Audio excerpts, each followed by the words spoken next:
Welcome everyone to a new edition of Celluloid and Scotch. I am Dan, and I am joined by my co-host Carlito Classico, and we have Fire Guy Ryan here with us again because this is a movie that, as a mob fan, Fire Guy Ryan had to be here for, and we are doing Goodfellas. So Ray Liotta passed away the end of last month, I believe, or beginning of this month. So I immediately was like, hey, Carlito, it might be time to do our first mob movie. Let's do Goodfellas, and then post it. And Ryan's like, hey, if you want an extra, I just barged right into this. I had no business being here, but I was like, well, let me in. I want to talk. This is the jam. Ryan, we've been talking about doing something on mob stuff for 3 years now. So.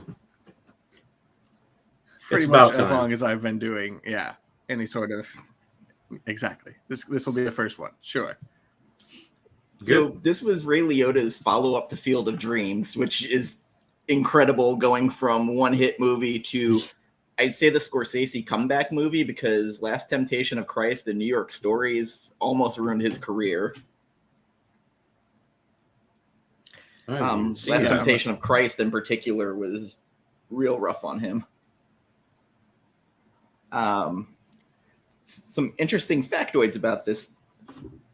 Warner Brothers would not give him a budget until he said he had De Niro signed. Nice. So it was a $25 million budget, took in $47 million, and we came very close to having a really fucked up Henry Hill. Sean Penn, Alec Baldwin, Val Kilmer, and Tom Cruise all went for that role. Yeah. And Al Pacino and John Malkovich went for the Jimmy Conway part, which De Niro ended up getting. Which Pacino, I would have been okay with either of those. I don't think obviously De Niro, Malkovich would have. Malkovich would have been interesting in that role, real interesting. Right? I would want to watch the movie. Yeah. Liotta basically got the role because De Niro said he saw him in Jonathan Demme's Something Wild and thought he could play unhinged really well. Which Liotta in this movie, near the end, when he's starting to lose it, he's all coked out. Yeah. He's incredible. He's just great. And for all of us who are Sopranos fans, seeing Lorraine Bracco in this. Oh, fun fact. Awesome. How many actors? Several Sopranos in this movie. How many? Take a guess. Because I know the exact number. Of course. 6? At least 4. Oh, yeah. With room for more. Yeah. I'm going to say 4 plus, but based on your reaction, I'm undershooting it. 28. What the fuck? Yeah. And little tiny. So, you know that guy in that one track scene that's pushing the coat rack? That was Big Pussy. That's Big Puss. A lot of people don't catch that. Of course, Ryan does, but... Of course. And Paulie Walnuts is Paulie. Everybody catches that one. He's right at the beginning, which is awesome. And I thought Silvio was in it.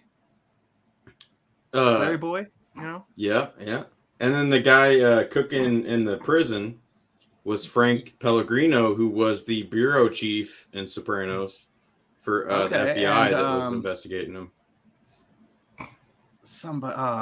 There's just Carmine that goes on. Carmine Senior, Carmine Lupertazzi. Yeah. Yes, I spotted him too. I didn't notice him until this time watching it. I finally noticed that was him. Holy shit! I might have to rewatch The Sopranos. I watched it all once and I never watched it again. I got to do my annual rewatch. It's time for me again, as well. So, yeah. Well, coming soon, the Sopranos rewatch show. Let's do episode by episode. Oh, fuck. Oh, God. There's not that many. I mean, Yeah, there's not that many complete other podcasts that do the exact same thing. Yeah, but nobody like us. Yeah. Nobody like us, though. I mean, we're unique. True. That's very true. They may be better, but uniqueness gets some points. So that's close to me. It was 10 years for me. 2 decades. Wow. That tracks. I think it had been a couple years since I bought the Blu-ray. I don't have it on 4K, unfortunately. So, so I watched the Blu-ray, a really shitty version of the Blu-ray on my OLED, and it looked like absolute shit. Yeah, I gotta say, artifacting left and right. I don't remember it being that bad, but it didn't look that great on my regular LED TV either. So it had that thing where, oh god damn it, Dre DeMattea, the reason I watched Sopranos. I mean, I can't fault you for that. Am I about to disagree with? Oh no. Oh. Two people that I love and respect breaking my heart right now. Also, Spider. It's good to see Christopher Moltisanti again. Duh. Spider. I thought you said. I said, "You okay, Spider?" What the fuck? That was fucking great. What? I shot him in the foot. Who the fuck? It's sad that that's a true story that happened in real life, though. But the kid's name was Michael Jinko or something. So Joe Pesci as Tommy. He might have stolen the show in a lot of parts. And I can't remember if this was before or after My Cousin Vinny. After, I think. He was a little bit, I think he was a little bit younger in My Cousin Vinny. Maybe they made him look older here. I don't remember, but I'm pretty sure My Cousin Vinny was like 89 was after. Or something. My Cousin Vinny was after. Oh, it was 1992. After? Yep. Really? He was in Home Alone after this. Oh, The Super, and then that JFK. Makes sense. Yeah. This was probably led to a lot of similar roles for him, playing off of the fast-talking criminal. Yeah, Casino, Bronx Tale. And then there's some other ones like Eight Heads in a Duffel Bag, the Lethal Weapon movies. Oh God, what was his name in the Lethal Weapon? Fuck. You know, Pesci was discovered at a restaurant. I would not doubt it. Leo gets what you want. I was not a fan of that character. I'm sorry. It was amusing. I mean, when it got to part 4 with Chris Rock. It was amusing at first, but it ran too long. Pesci was the original Man on Fire. Whoa. And for people who don't know, like, the love of Denzel, like, Man on Fire with Denzel was a great fucking movie. Great score as well. Speaking of scores, this movie has one of maybe the all-time best soundtrack for mob movies. It was really good. It was really good, especially the needle drop songs with the Stones, and then you have Derek and the Dominoes doing Layla. I think it's top 3 for sure. But I was really pissed off when I went and looked for that song and found out there was a whole song built around that piano part. Just I wanted that piano song, on my iPod when I was walking around high school, and I looked it up and I saw there was like a 7-minute Eric Clapton thing, and just like the whole song, and then this beautiful one part that I wanted, end, and then right? a little bit. Yeah. Yes, it's the last 3.5 minutes of the song. Yeah. Just give me that. Just give me that and cut the rest out. Just give me the audio editor back then and just like cut Ray with the guitar just off. Do it. Just record the whole song on tape and then just splice it. It's gonna be on a mixtape for somebody at some point. Mixtape. So so where do you guys put this on the Scorsese pantheon of movies? Because John let his feelings known on our private chat about hating The Departed. I mean, I agree with his view, but I don't hate The Departed. That's the only difference between me. But I think out of all the movies, to give him all the awards, The Departed's the one that got it. I'm gonna go ahead and disagree with that. So Nicholson was so good in that, though. Yeah, he was great. So over the top. Up this chain and actually look. Oh God! I've been ignoring this all day, and John and you guys have been going back and forth. So I'm finally gonna open this. Not the time to read it. So while Ryan is reading, what are you drinking? There you go. Dalvini Double Cask. Nice. I have not had that one yet. Done in a sherry and whiskey cask. Sure. It was $64. Has a nice presentation. Not too bad. It is for a. They told me afterward, after I bought this, they're like, "Hey, you should try the Caribbean cask next." Which I've usually avoided those. Yeah. Was that a Total Wine? No, there's Okay. a little hole in the wall place over by my house that has decent prices, and there's a waiting list for Eagle Rare, and I Of missed course it there the is. other day. So You guys, they John- said that, John can get Eagle Rare wherever he wants. He could just go down the street and grab a that bottle. and Blanton's are the two that go away real quick. Oh yeah. I gotta say, this freak. I'm so watching glad. Ryan's face as he reads this. you guys have been talking all day, and I've just been like Smoke actively ignoring wagon. you. Uncut, unfiltered. I am Ugh. so fucking glad I bought this bottle in Vegas. I wish I could have ignored it. So good. Safest. Excellent. I've never I'm heard drinking Rockstar energy drink Ooh. for a good time. that. Don't tell your kidneys it's a good time, but other than that.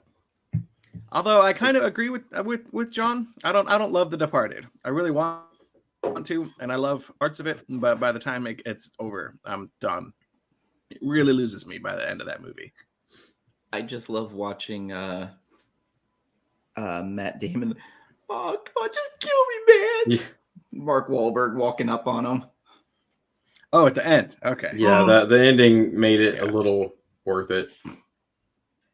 It's a little bloated, the movie. Like, There's a whole chunk in the middle where they're like sharing the same girlfriend or something, Yes. and like there's just it just gets bogged down and Yeah. boring in the middle for me. But the performances are really good.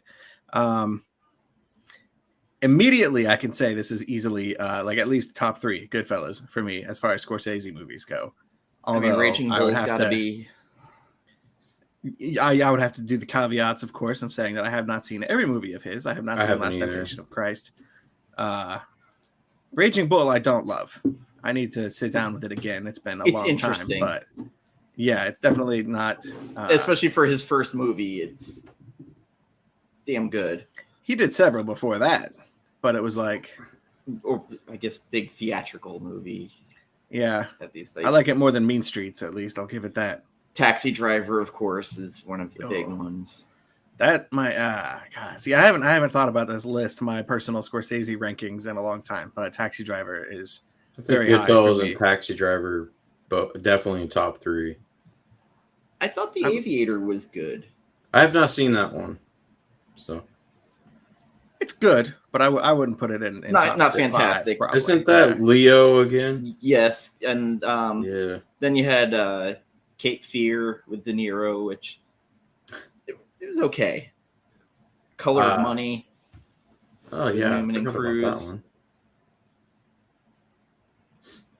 I was Kings going of through. Comedy. Sorry, I was going Okay. through a phase where I hated Leo movies, so I missed The Aviator when it came out. I didn't hate him as a person, just I wasn't a fan of his acting or whatever his style. Him and Quite enjoy Leo. Meryl Streep are the two people, like, they're in a movie, and you're just like, okay, like, they're gonna be good, like, you know that going in, so you just maybe Yeah, Meryl overlook them. Streep's one that I can't stand as an actress either, but I respect she's talented for sure. Age of Innocence. That's one I haven't watched. I have not seen that one. It's 0 for 3 gore. That's a very gore response too. Yeah. Yeah, that's. So, Here, write that down. for the movie, I love that Henry Hill is such an unreliable narrator, because, like, the way he narrates this movie, it's like he's giving Christmas presents to needy kids. Like, he's just always just his version of the story. He kind of makes himself out to be, you know, like a lovable schnook. Yeah, a lot of. I don't know if this was. I Love Casino. Yeah. I think that one's probably my third one in there. So, I know Ryan would disagree on that one, but I can't watch Casino. It's too boring. oh, it's so good. I love a lot about it. But It's like Goodfellas' little brother who's like trying to be as cool as the big brother. Like, look at I me, thought- look at me. I don't know. I thought it was being different, but It's different and it's good, and I definitely need to rewatch it. But I think it's hard not to compare it to Goodfellas, and for me, one Especially when you have the same cast, Yeah, pretty much, except with Sharon Stone. because I think they were both co-written by Nick Pileggi or Pileggi, or however the hell you say his last name. The guy, Pileggi. yeah, the guy who wrote the book Goodfellas is based on, which I need to own. Wise Guys. Yeah, I read that in high school when I was, mega overboard in my mafia phase, when all the other comic kids that we know were probably reading comics and doing Spider-Man or X-Men stuff. I'm walking around high school like with my Goodfellas book in my backpack. And so you were the cool music. kid. Everybody else was lame. No, everyone else was cool. No. Come on. I like that they start the intro with them burying a body, or it's digging up the body. Like, I gotta say that open is one of the greatest, I think, in mob movies. And then you backtrack to like the whole history of it, and Henry as a kid, and I was saying Paul Sorvino as Paulie.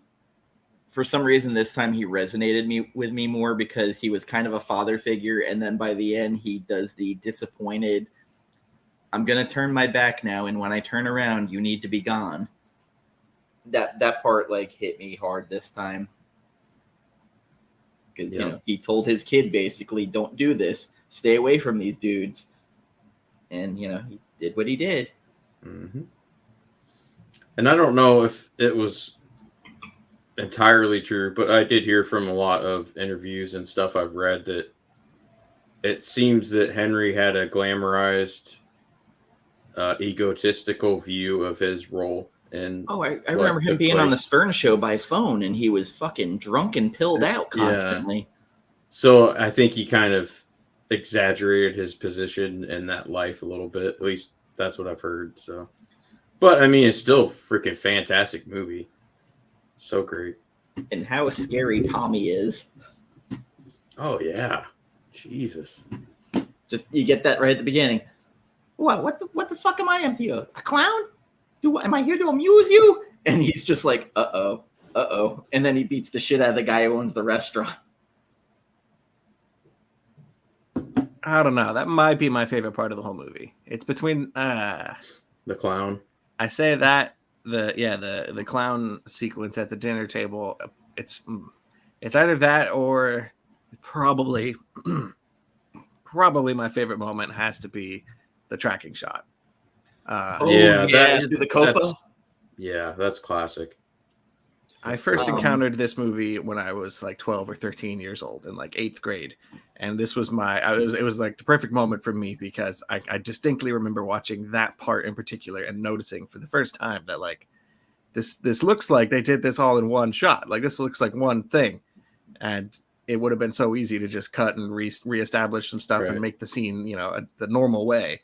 But it was the very first time I ever remember noticing like you could do stuff with a camera and with a crew and like a really well done shot. And like, this was maybe little baby Ryan's first dabble of like, cinematic kind of potential of movies. Yeah. For me, the tracking shots like that with the Steadicam, the original Rocky was probably the first one I remember ever like seeing that tracking shot during the fight with the Steadicam. And then, the opening of Halloween, the first one. And there's 4 cuts in that. And it's always whenever like the mask comes down is a cut. And then there's another cut. John Carpenter actually went through because it actually looks like there's no cuts, but he said there's 4 cuts in it. If you have to look real hard for them. And then Orson Welles' Touch of Evil was the first one that actually influenced the opening of Halloween, where it was just one big tracking shot of a car going through town before it explodes. Well done. You can catch the opening of that movie on YouTube. Someone put the entire opening of it on there in that tracking shot. And it's a fantastic view just because Orson Welles was doing this before anybody else was doing it, except he used a crane. He was a badass in that way. Did a lot of stuff before other people did. I know people now it's become the thing, like, let's shit on Citizen Kane. But at the time when that came out, like, nobody was doing anything like that. And the fact that he pissed off one of the richest men in America because Carlito, man. They just put out the Criterion of it, a new version of it, which was very good. Also, there's some weird Criterions coming out. Shaft is one of the newest ones coming out, and I'm like, I think I have to buy that. The original or the remake? The original, Richard Roundtree. Shaft, you're damn right. Classic. Who is the man? There's one I haven't seen. So I was gonna say Ryan looks lost. Yeah. Between Shaft and Citizen Kane, I think I know where I stand. I will say I finally watched the Miller's Crossing Criterion I bought. Shit. And fuck, it's a beautiful transfer. Like it was very well done, and for it to look good considering when it came out, it was impressive for me because I was worried it was going to look like shit because I have the Night of the Living Dead Criterion, and it absolutely looks like shit on my OLED. I'm jealous. I'm streaming movies on my tablet that I think does 1080. I'm pretty sure it does 1080. I spent way too much money on OLED during Christmas time because I felt I deserved it. So it was on sale. There's nothing 1080. Come on, man. It works. I mean, yeah, like honestly, like even just streaming stuff on my TV, like of course you're never gonna get as good as physical, but right. I'm so lazy I don't want to get up and put the disc in. So speaking of that, I was so lazy, and instead of getting my disc, I did a search to see if it was on HBO streaming. Max. Yeah, I don't have that anymore. So. Oh, I thought you resubscribed just to watch it. No, I have it on Blu-ray. I just didn't want to get up and go get it. So, but yeah, like so, there's nothing for free. It's all you have to pay. So I'm like, well, I already own it, so I'll just go get up off the recliner and go get it, I suppose. See, I would have spent like the $4 or whatever to rent the movie and just be like, I'm good. I don't need to stand. So it's funny, like hearing all these other people playing Henry Hill. Like I'm trying to imagine it without Ray Liotta, and I can't. Ray Liotta is just so good in this role, and too good. As he's becoming more and more unhinged and coked out, especially with the chopper that's going over him, he's like, "Fuck, the chopper is still following," and he's in the car, and then he's like pumping the brakes. So I loved it. I mean, I think they did that fantastic, and Henry Hill was great. That part after Paulie and Jimmy and them go to prison and it starts with the drug shit is where I lose interest. That's about when I turned the movie off yesterday. Yeah, because like I don't know. I mean, it's done well and stuff. I just I don't care about that part of it. So the prison cooking was so good. Like that was fascinated me more than anything else. Yeah. Yeah. Just him with the razor blade cutting the garlic. So thin that they melt in the sauce. That's awesome. Yes, and then they're yelling at the guy with the "Don't put so much onions in the sauce." I only put 3. I hate that. A lot of people do that. They just add onions. It's like, no, gross. Stop doing that. You only the tiny bit. I also I continue to laugh at that part with Joe Pesci where he's like, "I can't believe this. Jew broad won't go out with an Italian by himself." Oh yeah. Yeah. Maybe I feel like she's just saying that, because she doesn't want to. Weird. She was probably scared of him. I mean, come on, You are weird and scary, not because you're Italian, but because you're Joe Pesci. Lorraine Bracco, like how Karen's basically seduced by the lifestyle. She's freaking good in that movie, man. I still like my favorite part is when he gets home and she goes, "Where's the Coke?" She goes, "I flushed it out." Karen, you killed us, Karen. No, Karen, why? Well, you killed us, Karen. The first time I ever saw it, I hated Karen, like Lorraine Bracco's character. I hated her. Just annoyed the piss out of me. But then, like, as I get older, I'm like, damn, she's pretty good in this. So I like how they got her to narrate, like, counter to him in it. I thought that was an interesting take on it. And De Niro, his Jimmy the Gent, as he kind of becomes more ruthless, except for when he starts crying with Tommy. Oh, the phone booth at the end. Yes, where he kicks the phone booth down. I was like, destroys that booth.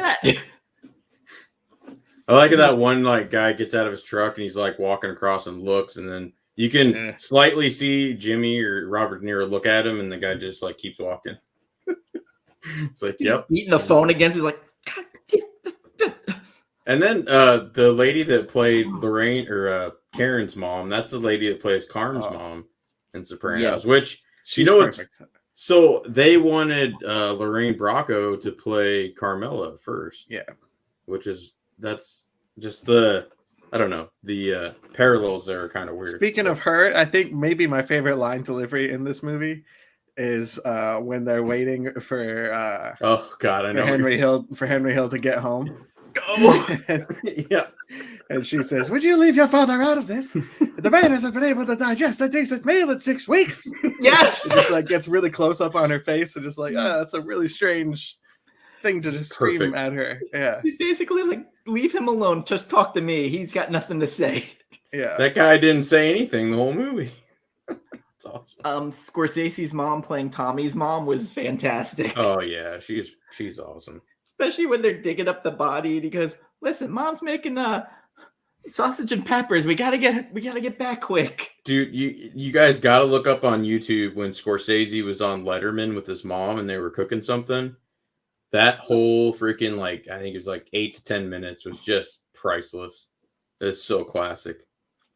I actually, while watching the movie yesterday, noticed she pops up in the scene. I need to go back and freeze the frame wedding to make sure. It wasn't the wedding. It might have been the wedding. I didn't see her there. I was also working at the time, so I wasn't paying 100% undivided attention. Dang it, Ryan! But you and your work. In the scene where Karen goes to hang out with all the mob wives for the first time, and yes, their stuff was thrown together and cheap, and the makeup and they're painting the blue on the lady's face. Yeah. Oh god. It's just clown paint, actual clown paint. But his mom was in the background of the beginning of that scene, in the very back, just to make it look like there were more people in the room.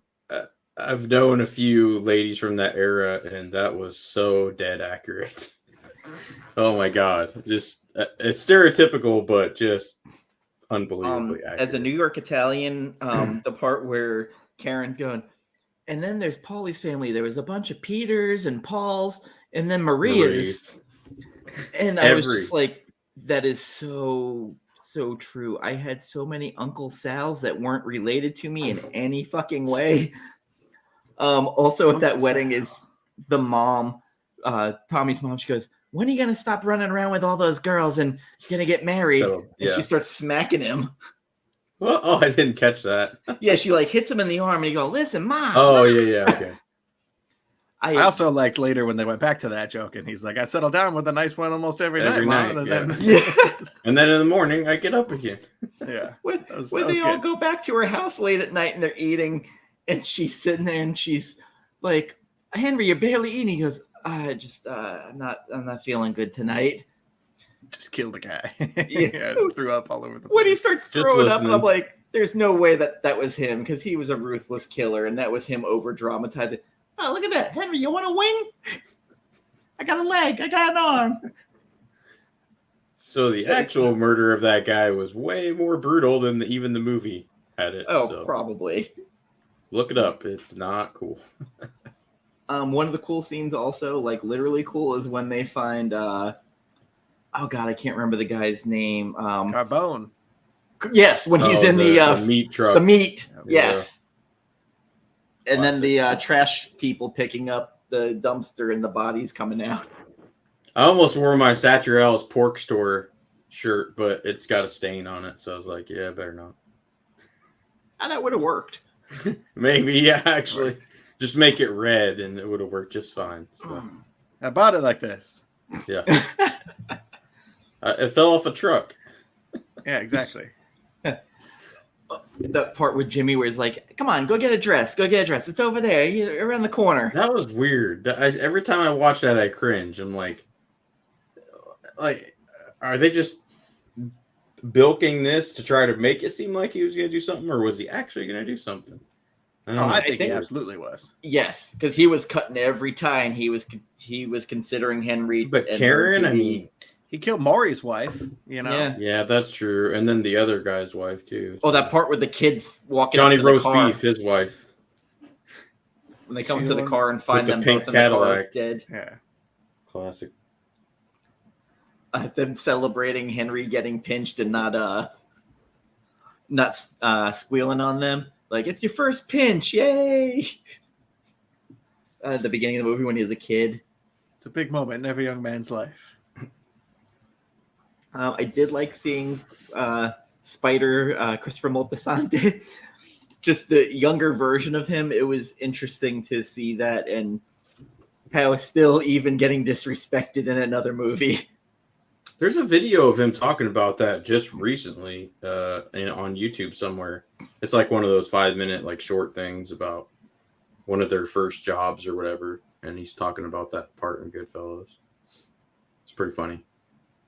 Well, there was the other kid from not kid, but the guy from The Sopranos with the long ponytail who was from Italy, who was with them, who was in A Bronx Tale, playing the young Robert De Niro. I can't remember the name of his character in The Sopranos. I don't watch. I haven't seen A Bronx Tale enough. Yeah, I'm just trying to remember the Sopranos character. He was the long greasy ponytail. He was from Italy, staying with Federico Castellucci. Furio is his name. Yes, Furio? yes. He's not in Goodfellas though. No, he was in A Bronx Tale though. But it was just remembering another Sopranos guy who was in another as a younger character in another. Yeah, he played the young Robert De Niro. What? I thought that was shit, I'm forgetting his name right now. I need to watch A Bronx Tale again, I guess. Yeah, I guess. Been a long time since I watched it, but I remember that coming up a lot. Bronx Tale's one of my all-time personal favorite. Chaz Palminteri was in it. Lilio Brancato. Oh yeah, the actor. Oh, that was. But that he was one of the kids who shot Christopher. Yeah, he wasn't Furio in Sopranos though. Yeah. But he did shoot. Yeah, he shot Christopher for sure. One of the Wabistics guys. You're supposed to push Wabistics. Oh God, he was in The Adventures of Pluto Nash. Yeesh. Matt Bevilacqua. Who the fuck was Furio then? Shit. Furio was Federico Castellucci, but I don't know. I've never seen him in anything else. Yeah, I don't think he had been, because I thought they wanted a actual real guy from over there, and I don't know if he'd done anything here before. Before Sopranos, anyway. Thank you for coming for the Sopranos talk. Bada bing! Connected. Exactly.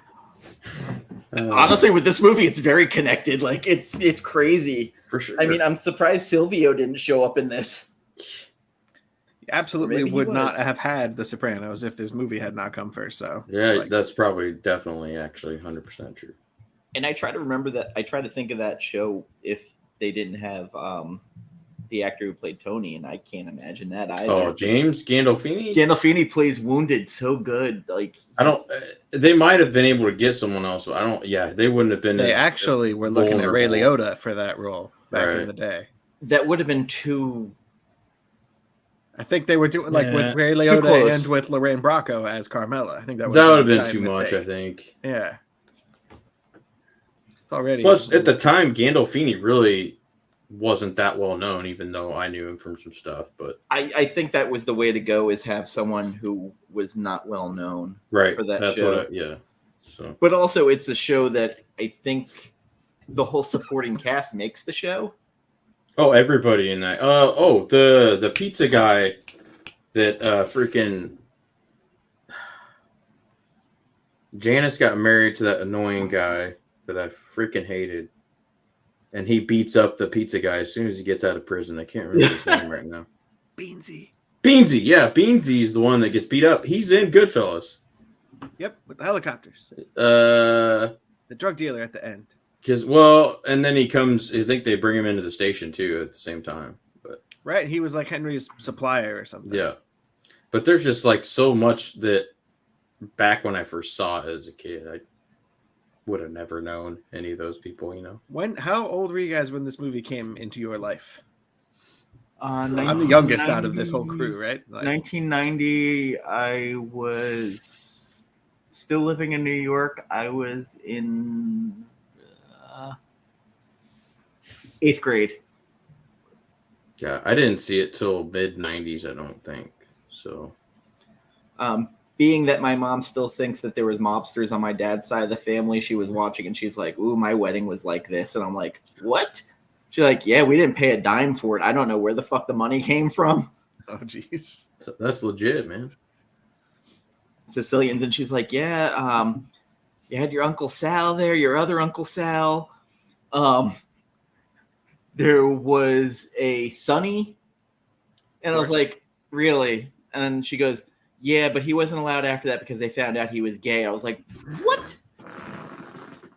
And I was like, right. Yep. okay. She's like, yeah, he was a hairdresser. I was like, all right, like, we're going stereotypes here. What the fuck? Like, and she just started breaking it down. She goes, yeah, there was like a couple of thousand in the gift thing. And I'm like, all right, like, what was going on, Mom? And how much of your family was actually there? She's like, not much.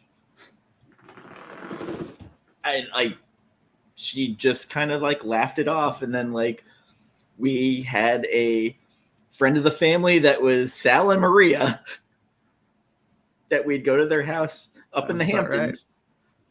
Right. Sicilians, it's weird. Even with the newer, younger generations that like graduated 1 or 2, 3, 4 years after me, all the Italian girls, pretty much all of them, even some I still know to this day, their middle name was Marie if it wasn't their first name. So, it's classic. Yeah, there was a lot of Marias I knew, and then there was a lot of Francis's. And also with a name like Francis, they were also the most aggressive motherfuckers. Yep. There was a Francis at this barber shop I used to go to downtown. It was like legit stuck in the mid 70s. And the ladies were still exactly like with the big hair and the nails and the caked on makeup, still talking the same.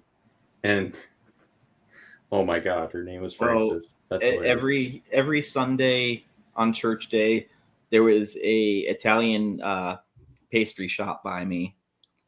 And cannoli? You would see first thing in the morning. Oh yeah, the cannolis, the black and white cookies, the sfogliatelles. But there'd be the blouses with the big arm pads and so much Aquanet and the teased hair and the bouffant. Like you could just see the ozone layer over the place just dying. And my mom, there's like their own greenhouse effect right above them. My mom's British and grew up in Brooklyn, and she was doing the same shit with the teased hair and the pads. Like it looked. I was like, "Are you going to play football?" And she's like, "What are you talking about? This is my business attire." And I'm like, "Nah." Like it was a weird time to live. Like the 80s. Shoulder pad thing was a weird thing to look back on. Like I can't believe that was a thing. But that's to say you were business casual. Yeah, it's weird. I hate growing up in that time. They're like, it makes sense that cocaine was a huge deal during then because nobody in their right mind would have been wearing that shit. Sober. What the hell are we doing? It's kind of a good point, actually. Dudes wearing mesh shirts just to go hang out. You know. The completely spiked up, just so much dippity doo, whatever, mousse in the hair, the rat tail, like a lot of bad decisions going on. Pauly D still rocks that look. He rocks it well. All mousse, it's like hard as a rock. Ryan, do you know who Pauly D is? I unfortunately do. Is that a Jersey Shore person? Yeah. Okay. Yeah, you know. Vaguely. So I love the babysitter in this movie who all of a sudden becomes his drug mule. And he's like, "Don't fucking call from the phone in the house." And then she immediately hangs up and goes, "I gotta get my lucky hat." I hate that part of the movie because once you know what happens, and like the second time you watch that scene, you're just like, this is the thing. Yeah. Like this whole thing falls apart because of this. Well, it probably would have fallen apart eventually anyway, but this whole lucky hat scenario is like, what did it end? Do you think that she knew and that was like the go word for make the arrest? I got to go get my lucky hat. Because after the 10th time of watching this is what I'm thinking. Like from a criminal like law standpoint perspective. I'm like, was she in on them busting them? And like, I gotta get my lucky hat was like part the of fact they booked her code. That's they could do that for show, and then behind the doors be like, okay, here's your deal, you know, and then she gets off pretty. The one who was mixing the drugs for him that he was fucking on the side, Sandy or whatever, that was the one I felt bad for. Oh, you felt bad for her? Oh, you felt bad? She was another one. He brought you the dishwasher and everything. Yeah. He's like, clean up. It looks like a crap in here. Anyone sees all this powder everywhere. When they brought her in, she's just like looking at him because they just had that argument like, oh, you're just going to fuck me and leave? He's like, yeah. I think David Chase actually talked about Married to the Mob as part of an influence, but I could be wrong on that. I don't know. I've watched a lot of Sopranos talk, so I could be imagining this at this point. I gotta really rewatch The Sopranos because, man, that was a time to be alive for like pay TV series. Because Carlito, if you haven't watched The Wire, it's a mob show, but it's not a mob show. But it's so fucking fascinating. Hold on, let him talk. Hold on. So I've talked to Ryan and John about this numerous times, but like, so I watched season 1 and it was great. Like, I immediately jumped into season 2, and I hated one guy on that show. So I know exactly what you're talking about. So I kind of just sort of like slowly lost my like speed to keep watching it, and I was like, okay, I'll go back and watch it sometime, and I never did. So. Season 3 is when they introduce a whole new cast of like Marlo gets a nemesis. Season 3. Like, I don't have to watch season 2, but I'm a completist, so I feel like if I don't watch season 2, what's the point in skipping 3? You know. But season 2 was just to see what happened to McNulty, where they go, "Where's the last place you want to be?" And then he says it, and where does he end up? I am containing my rage. Yeah, as hard and as long as I can. Through the screen. Season 2 is when The Wire decided to become a show about something much bigger than just cops and robbers, like it was in the first. That was with the kids. Michael B. Jordan was in season 1. Yeah, when the drug dealer kids. Wasn't he in season 2 though? When he gets taken in by the. No, season 2, one of the other kids from Michael B. Jordan's crew gets arrested, and season 2 is him in prison. Because one was Bird's kid. So there's this really annoying white dude that works at the docks. It's like one of the first 3 episodes. Yes, it's the Polacks. I quit watching it because of him. I'll just be honest. So you gotta you're not supposed to power through it. Yeah, I know you're not, but like it was enough to where it was just like I couldn't stomach watching it because it's just so annoying. So season 3 introduces a nemesis to Avon Barkley, who starts encroaching on his territory, and shit starts falling apart. But I mean, Michael K. Williams. Oh yeah, rest in peace. He was in season 2, right? He was in every season. Every season, yeah. Him as Omar. Yeah. It also just goes beyond that. Like each season of this show, Baelish is in it, so I have to go back and watch it. You do. Stringer Bell.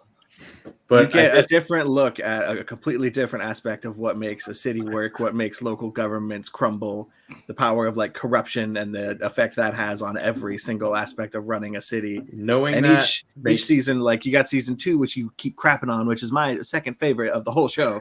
Season 2 season's different. So I only watched like the first 3 episodes. So if that makes it any better. But the whole it's one standalone season that takes a look at how crappy this current union situation is. You're watching the decline of a union of blue collar workers from the inside. The city. And then season 3 starts to bring in political stuff, and you watch somebody run for mayor and how corrupt that is. Season 4 brings in the education department and the cuts that people are making to schools and how that's completely screwing up the whole city. And then you get into like reporting and journalism and homelessness and a whole bunch of other stuff, and it's a great job. That's what I've been watching. I'm just saying I can't get past that guy, and I have. So Ryan, the next time I have Rodney Barnes on, who is the biggest Wire stan. There we go, and is actually casting some of them for his Philadelphia show.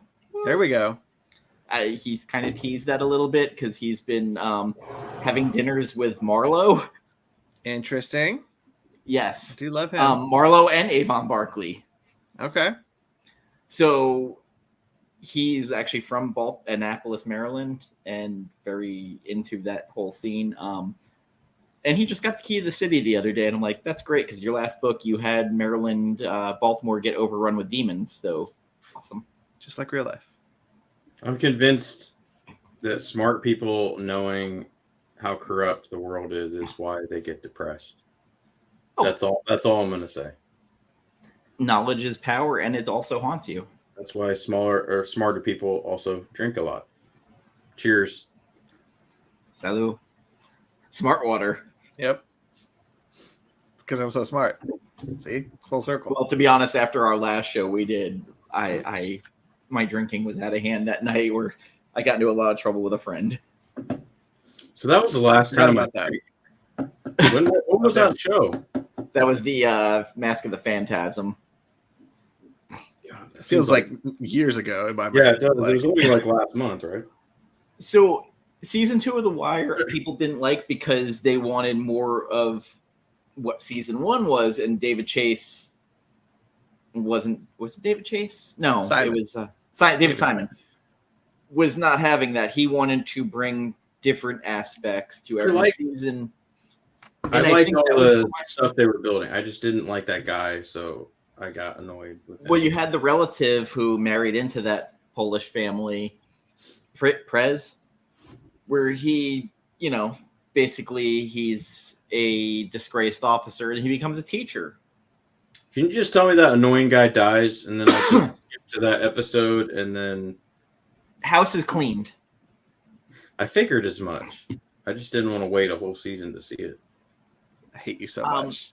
The Wire, like, seriously, some seasons you have to give it a little room to breathe because the first 2 episodes of that season, you're just like I'm still seeing these other people, so cool. I can imagine the overarching arc of the season, but it's just like I just couldn't get past that annoying dude.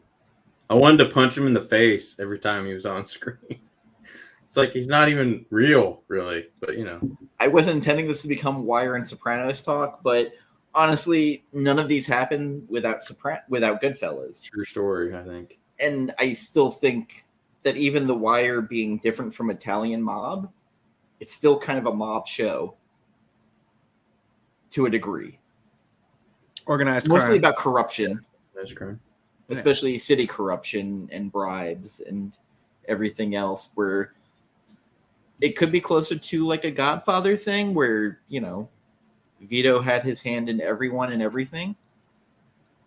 See, my favorite show about that was, of course, based in Chicago. It only lasted a season because Fox thought it was too complicated for viewers. But whatever. Which show? Chicago Code. Never watched it. Had a ton of great actors and actresses in it. The story was intricate. There were a lot of moving parts, but I thought it was well done. Did you say you like this more than The Sopranos? No. No. Okay. That's crazy talk, Ryan. You're here. I don't know how we got to this. You're hating me so much tonight. You're just hearing things. What did he say? So I got to ask, did you guys watch The Offer, the making of the Godfather? I don't have biopic series. Paramount Plus. Exactly. I don't have Paramount Plus. I'm not gonna. Yeah. I might have. I pretty much got all my. Got it in a bad way, but I have Netflix and I enjoyed it. So Miles Teller is one of those actors that I think is a great character actor. I don't think he's a great lead. Is he a lead in that? He's playing this. In The Offer, he is playing the producer of The Godfather. I heard the guy that plays Coppola is good, though. Yes. It's kind of fascinating to watch because they go into a lot of the stuff you've kind of read about with the making, like with the Italian-American Union going after them. Side note, if you haven't heard of Michael Francis, y'all should check out his YouTube channel because he talks about some of that stuff. It's very, very intriguing to watch and see. So. But anyway, he was one of the guys in the beginning of Goodfellas when they go. I thought I saw him in there. It's like I think they used his real last name. Yeah, it's Michael Francis, and then the guy was a little older than what actually Michael was at the time, so he kind of that bugged him a little bit. On the subject of Miles Teller, if you haven't watched Whiplash, if you haven't watched Top Gun Maverick, I haven't watched it yet. You gotta watch it. It's on my list. I got Black Phone and Thor: Love and Thunder next week to watch on my vacation. Brief synopsis of Black Phone, because I have no idea what it's about. I've seen like marketing material, but not trailers because I don't watch trailers. It's a phone that's black. But, yeah. Thanks, Ethan Ryan. Hawke, and that's our hot take for the night. Ethan Hawke, kidnapper, kills kids. There's a little bit of a psychic haunted thing going on where one of the kids kidnapped. That some of the ghosts of the kids are helping him to escape.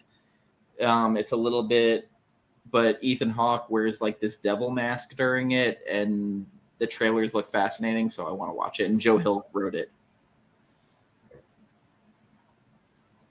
Right, so in the tradition of Stephen King, I'm sure the fucking ending's gonna be terrible. Oh, everything up until then is gonna be energy. He's Joe Hill, Stephen King's son. Oh, okay. He refuses to use the last name because he doesn't want to trade on his father's name. I respect that. Yeah, that's fine. Make his own name. Cool. Yeah, he wrote Lock and Key, which is one of my favorite series. Unfortunately, he also did that movie, the book and movie Horns, which I thought was fucking horrible. Everyone's got a stinker in their backlog, I guess. Yeah, I mean, everybody has a stinker. Except for Christopher Nolan. But anyway. Other than that, yeah, he's the perfect director, the perfect man, really. I love you, Ryan.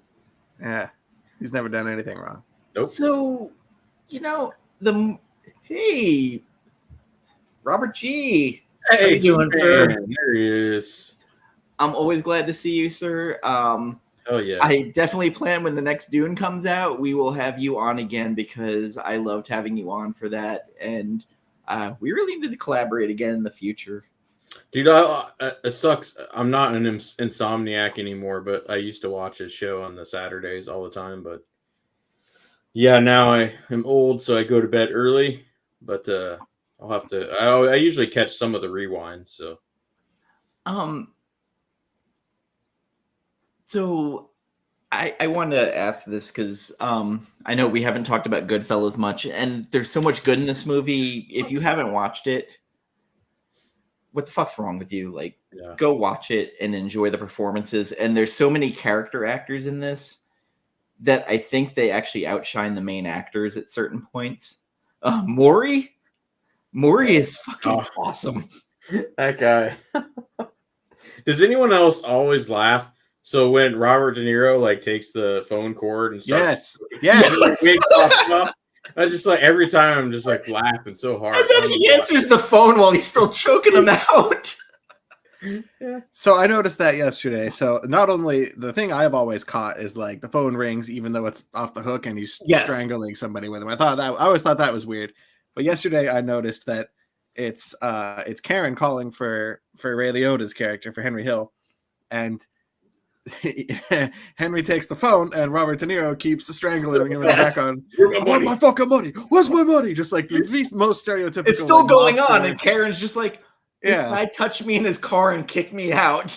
And this is before they were like married, before they were locked in together, and like to hey honey, what's going on? And in the background it's like, give me my fucking money. Just like the worst Robert De Niro kind of stereotype you could ever hear in the background. And then him going over to that guy's house and smacking him with the gun in the head. Yeah. And he's like, here's the gun, hide it. And she's like, okay. There's so much good that came out of this, especially there's like 3 memes that I always use, or GIFs or whatever. Like the one where he's smoking and then he decides he's going to kill Maury, like that stare. I always use that sometimes as replies. I've been on the receiving end of one of those, I think. Yeah. Yeah. I've done it to John too. But like, so John deserves it. Yeah, he does. I may or may not have done the Leonardo DiCaprio from the what was that last what was that? No, the last movie by oh god, the one with Brad Pitt in it. God damn it, I can't remember the name. Tarantino. What's about a time? The Tarantino. Yes, where he's pointing at the screen. And I did that to John, kind of being a hater. Okay. Oh, I love that though. I'm getting it's great. Yeah. I'm getting being John. Guys. It's bothering me. I don't want to be in the Hollywood Western. I don't want to be in a Italian Western. That's not my thing. Because Italian movies usually suck. Oh, except for the spaghetti westerns. Some that are pretty bad. They're. You shut your mouth, Dan. I mean, outside of the Eastwood ones, those were great. The Man with No Name classics. I'd take that knife and shove it right up your ass. Have you seen those, Ryan? No. Good God. And you're getting mad at me about The Wire. Jeez. Yeah. So the Wire, I mean, more important. I hate to do that whole Family Guy meme, but it literally is required movie watching if you're a sure. So is Citizen Kane. Yeah. Takes priority. So I got into an argument about someone Tombstone versus The Unforgiven. Like what kind of argument? Because they thought that it was better, The Unforgiven than Tombstone. And they're two different movies. They are two different movies. So, She-Man. God dang, I want to talk about The Boys so bad. I haven't watched this season yet. I heard about this Hero-gasm episode. Episode has just been the climax everybody's been waiting for, literally and figuratively. Yeah. I haven't watched it yet. G-Man. I'll get to it.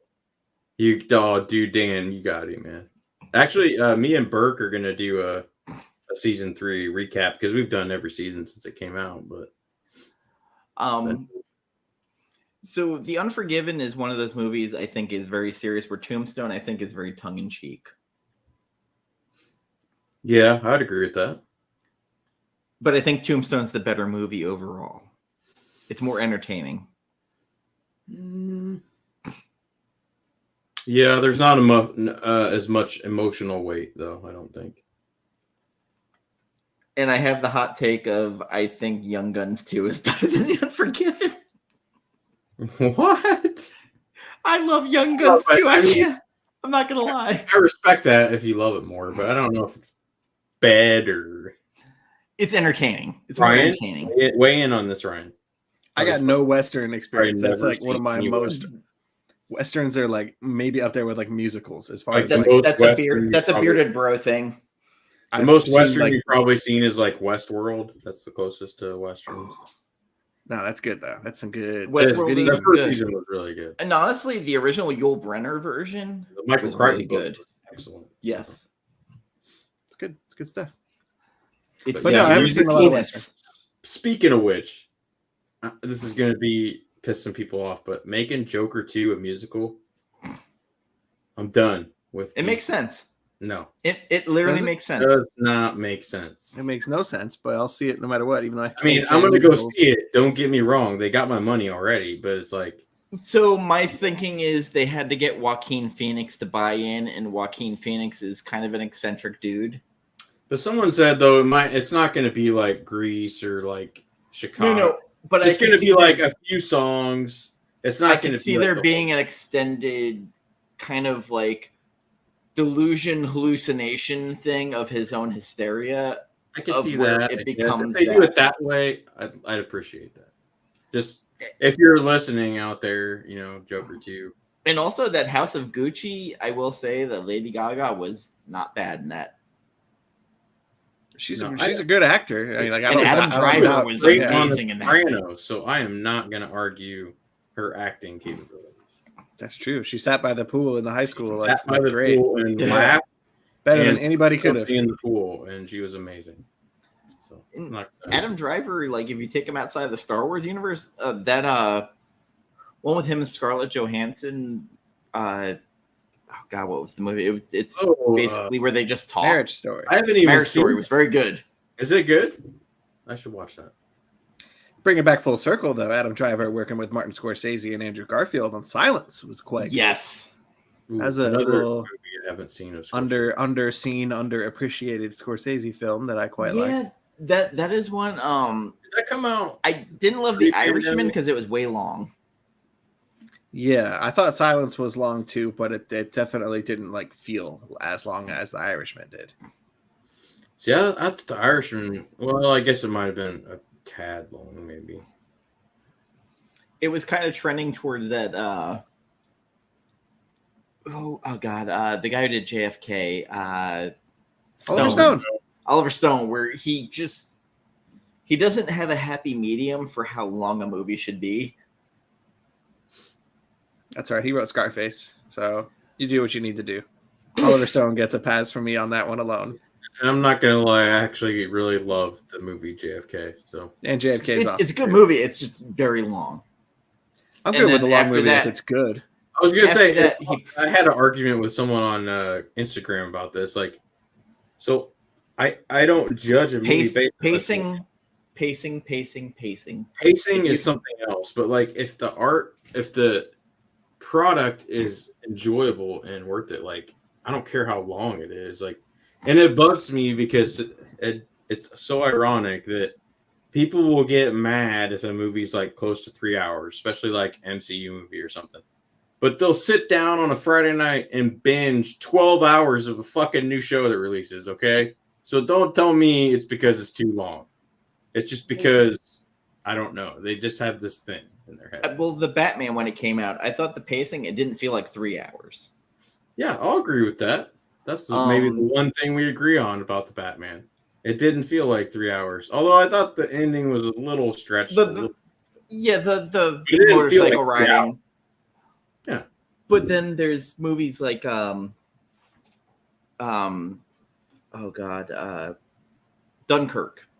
which was a fairly long movie, but like it kept you enthralled.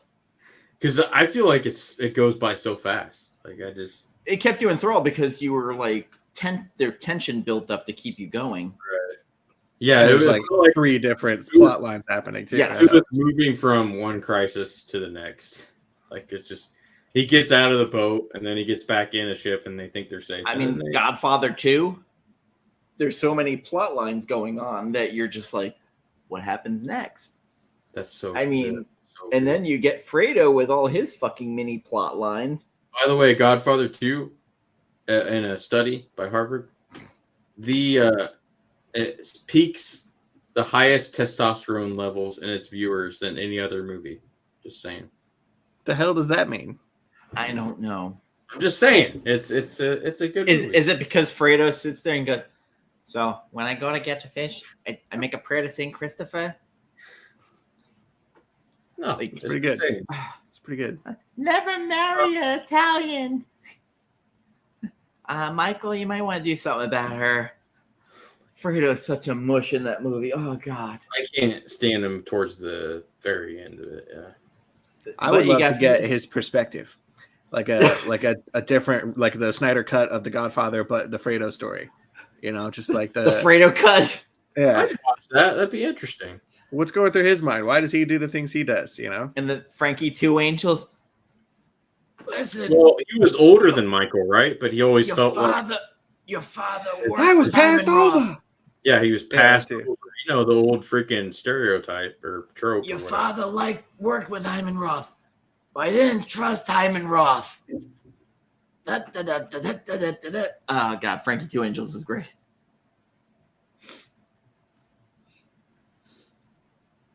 Ooh, HP Lovecraft. Okay, I'm into that. That's news to me. There was some okay, so Godfather 2. Let's get on it. Which is your favorite? Stop talking about Goodfellas. What's going on? I just real quick, since we were on the spot, 2 or 1. Which is your favorite? I go 1. Easy. I'm a sucker for an origin story, and I like Michael's corruption.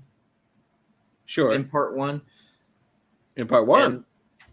In part 1, I think his corruption of he's against his father at the beginning, where he's like, okay, that's not me. That's not me.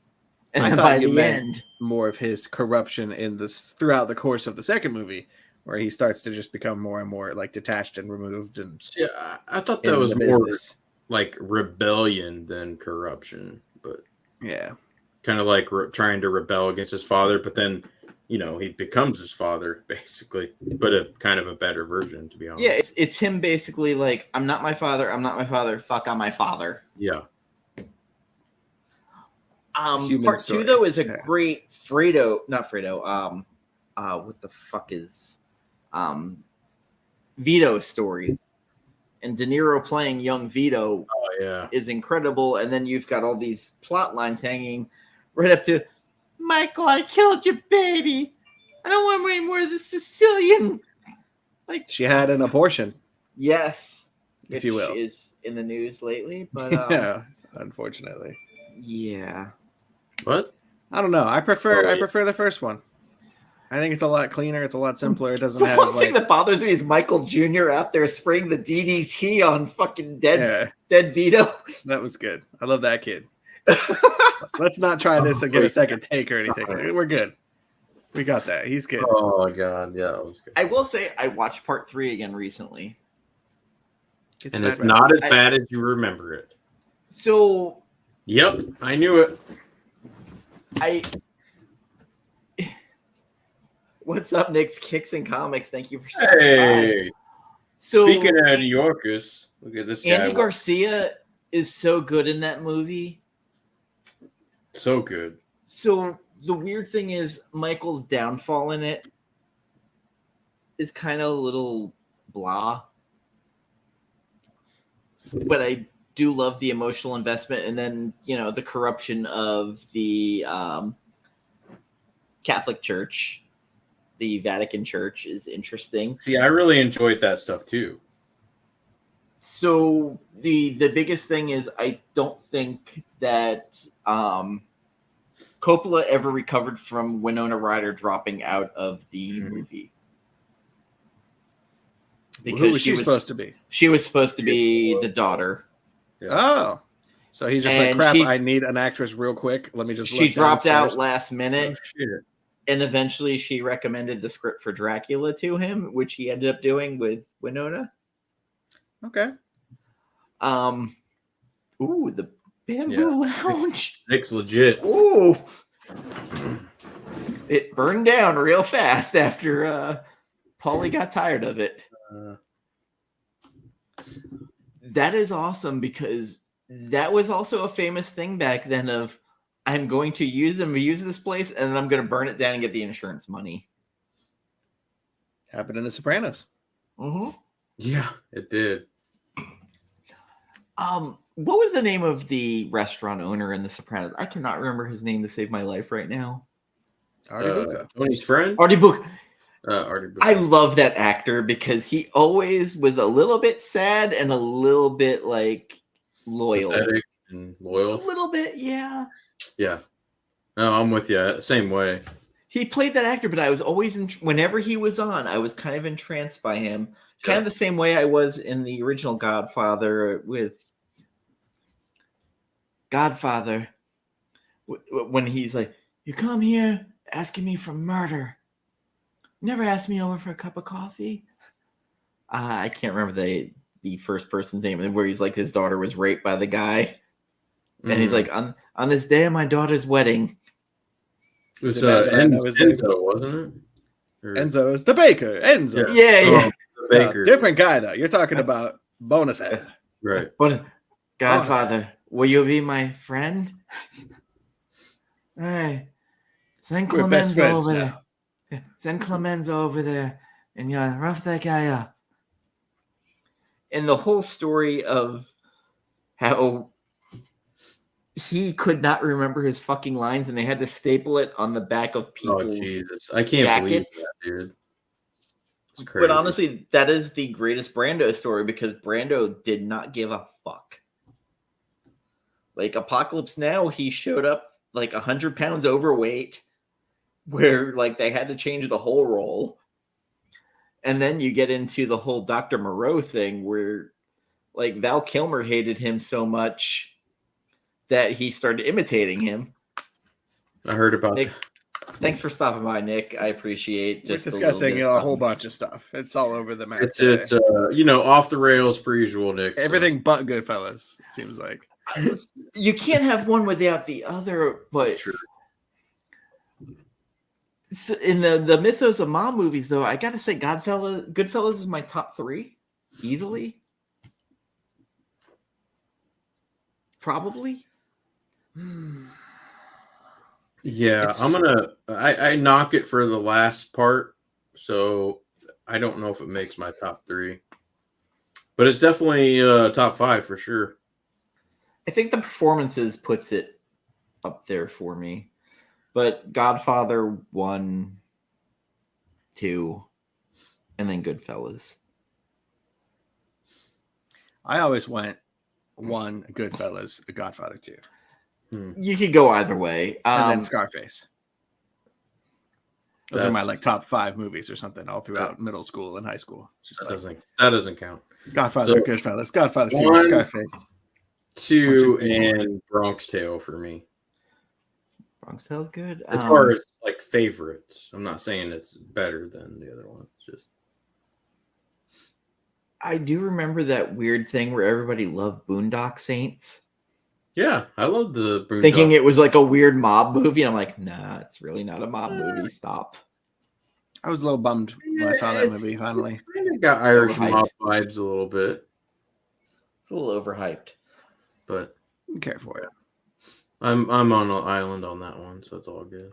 The documentary was better than the movie was because of how like high on his own supply the director was. Shit, I gotta go. See you guys.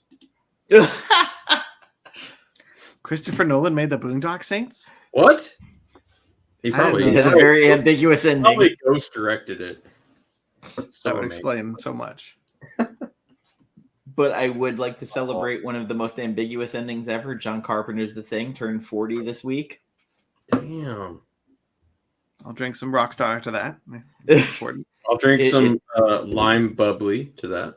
It's one of my favorite movies, and I might have had a relationship end over someone telling me that they hated that ending, yet understood the ending of Inception. I literally got weirdly unconnected statements to make, but both of them are odd. So the ending of their ambiguous endings. It's Sir Hot Take, John Comics with Kids. The guy we've been bashing all night. I mean, praising all night. Hey, kitty, Kit Kat. Hey. Which cat is that? One cat? Ryan read your thread live. Oh yeah. You guys were getting in the whole discussion in our group chat that I was ignoring intentionally until like 20 minutes ago or however long it's been. John, I agree with you about The Departed, though. If you're still here, we can bring it back to that whole conversation. The Departed is a very good movie. It's not a fantastic movie. Right. I do like that ending, though, where Mark Wahlberg's like all in that white, like basically hazmat suit, and then walks in there and just... It's awesome. It's great.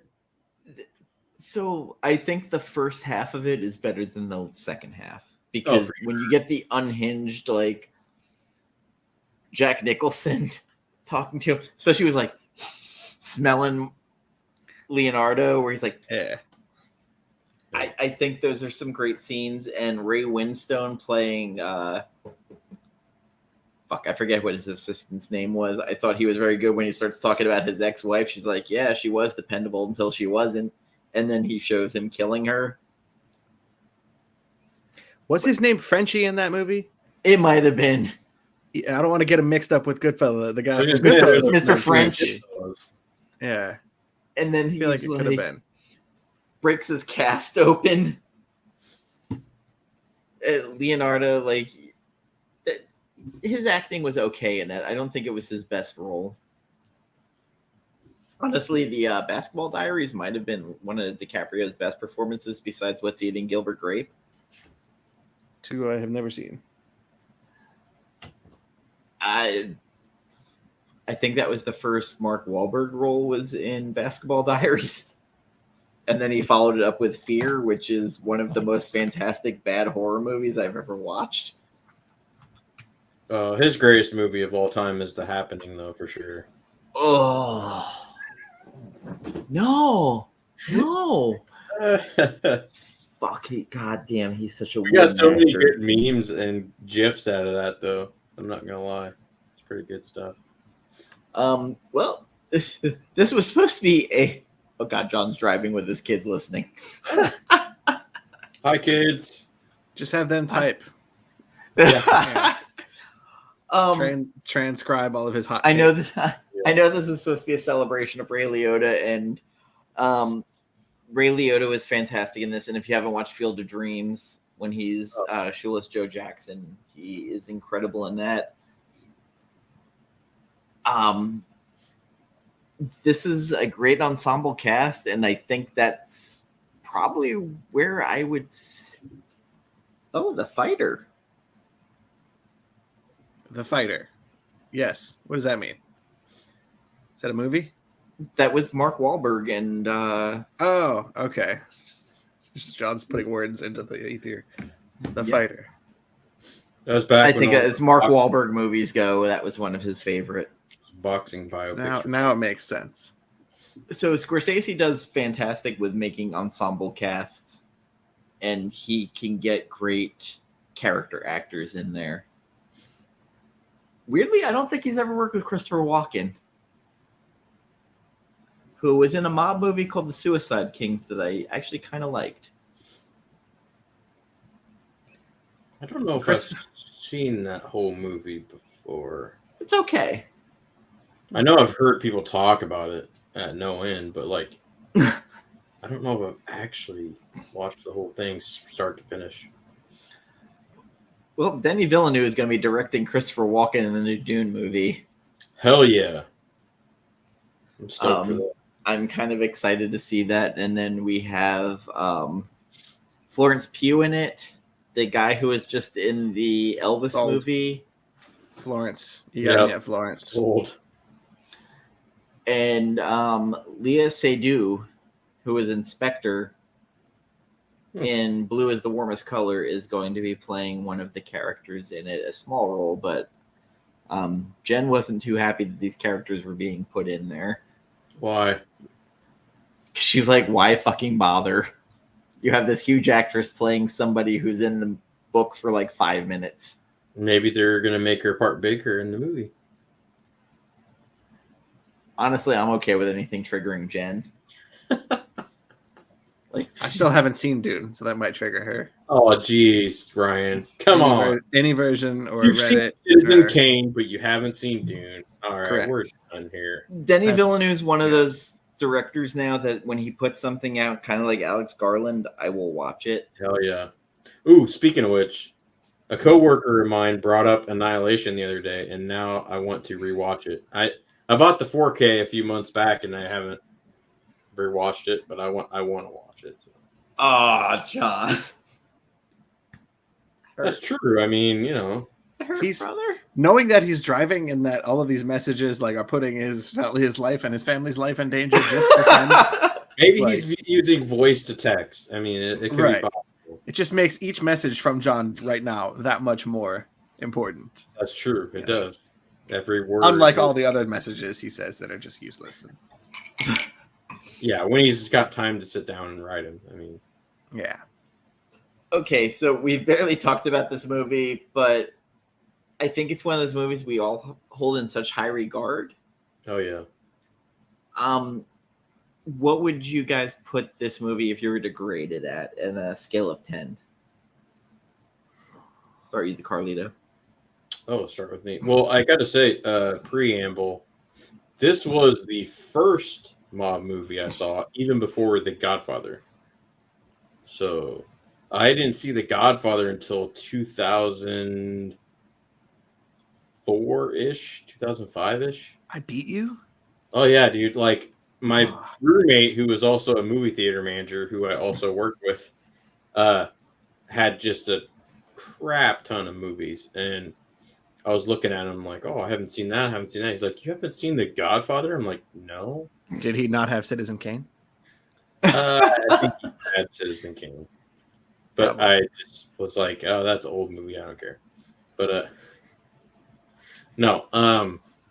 Yeah, so out of a rating. So are we doing this for mob movies or just general rating? Just general, what this movie in particular?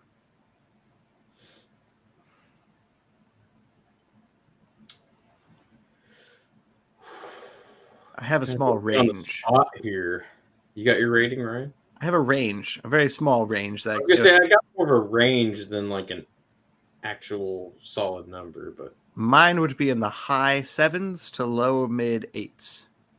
Yeah, I was thinking 8.5, somewhere around there. Yeah, 8.5. It gets a little bump if you're just talking about mob movies, but if you're throwing in, every movie ever. But if you're on cocaine, that second half is going to jam for you. That's true. Yeah, I agree with that statement 100%. It also, I think, needs to be said. We haven't mentioned it, and I just want to mention it real quick. This movie, I don't think has like a single moment of silence. Like this movie is an assault on the senses. No, yes, it's just it hits you with either like nonstop music cues or the narration or the action in the movie. It pulls you along, and you can't help but feel that you're pushing 3 hours.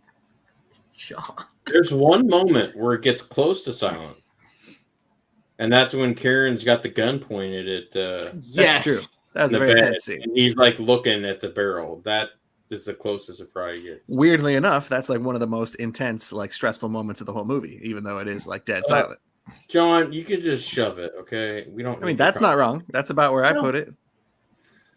He was most about the last the comment. Godfather so long. Yeah. Oh yeah, I mean that's fair. But like the other comment.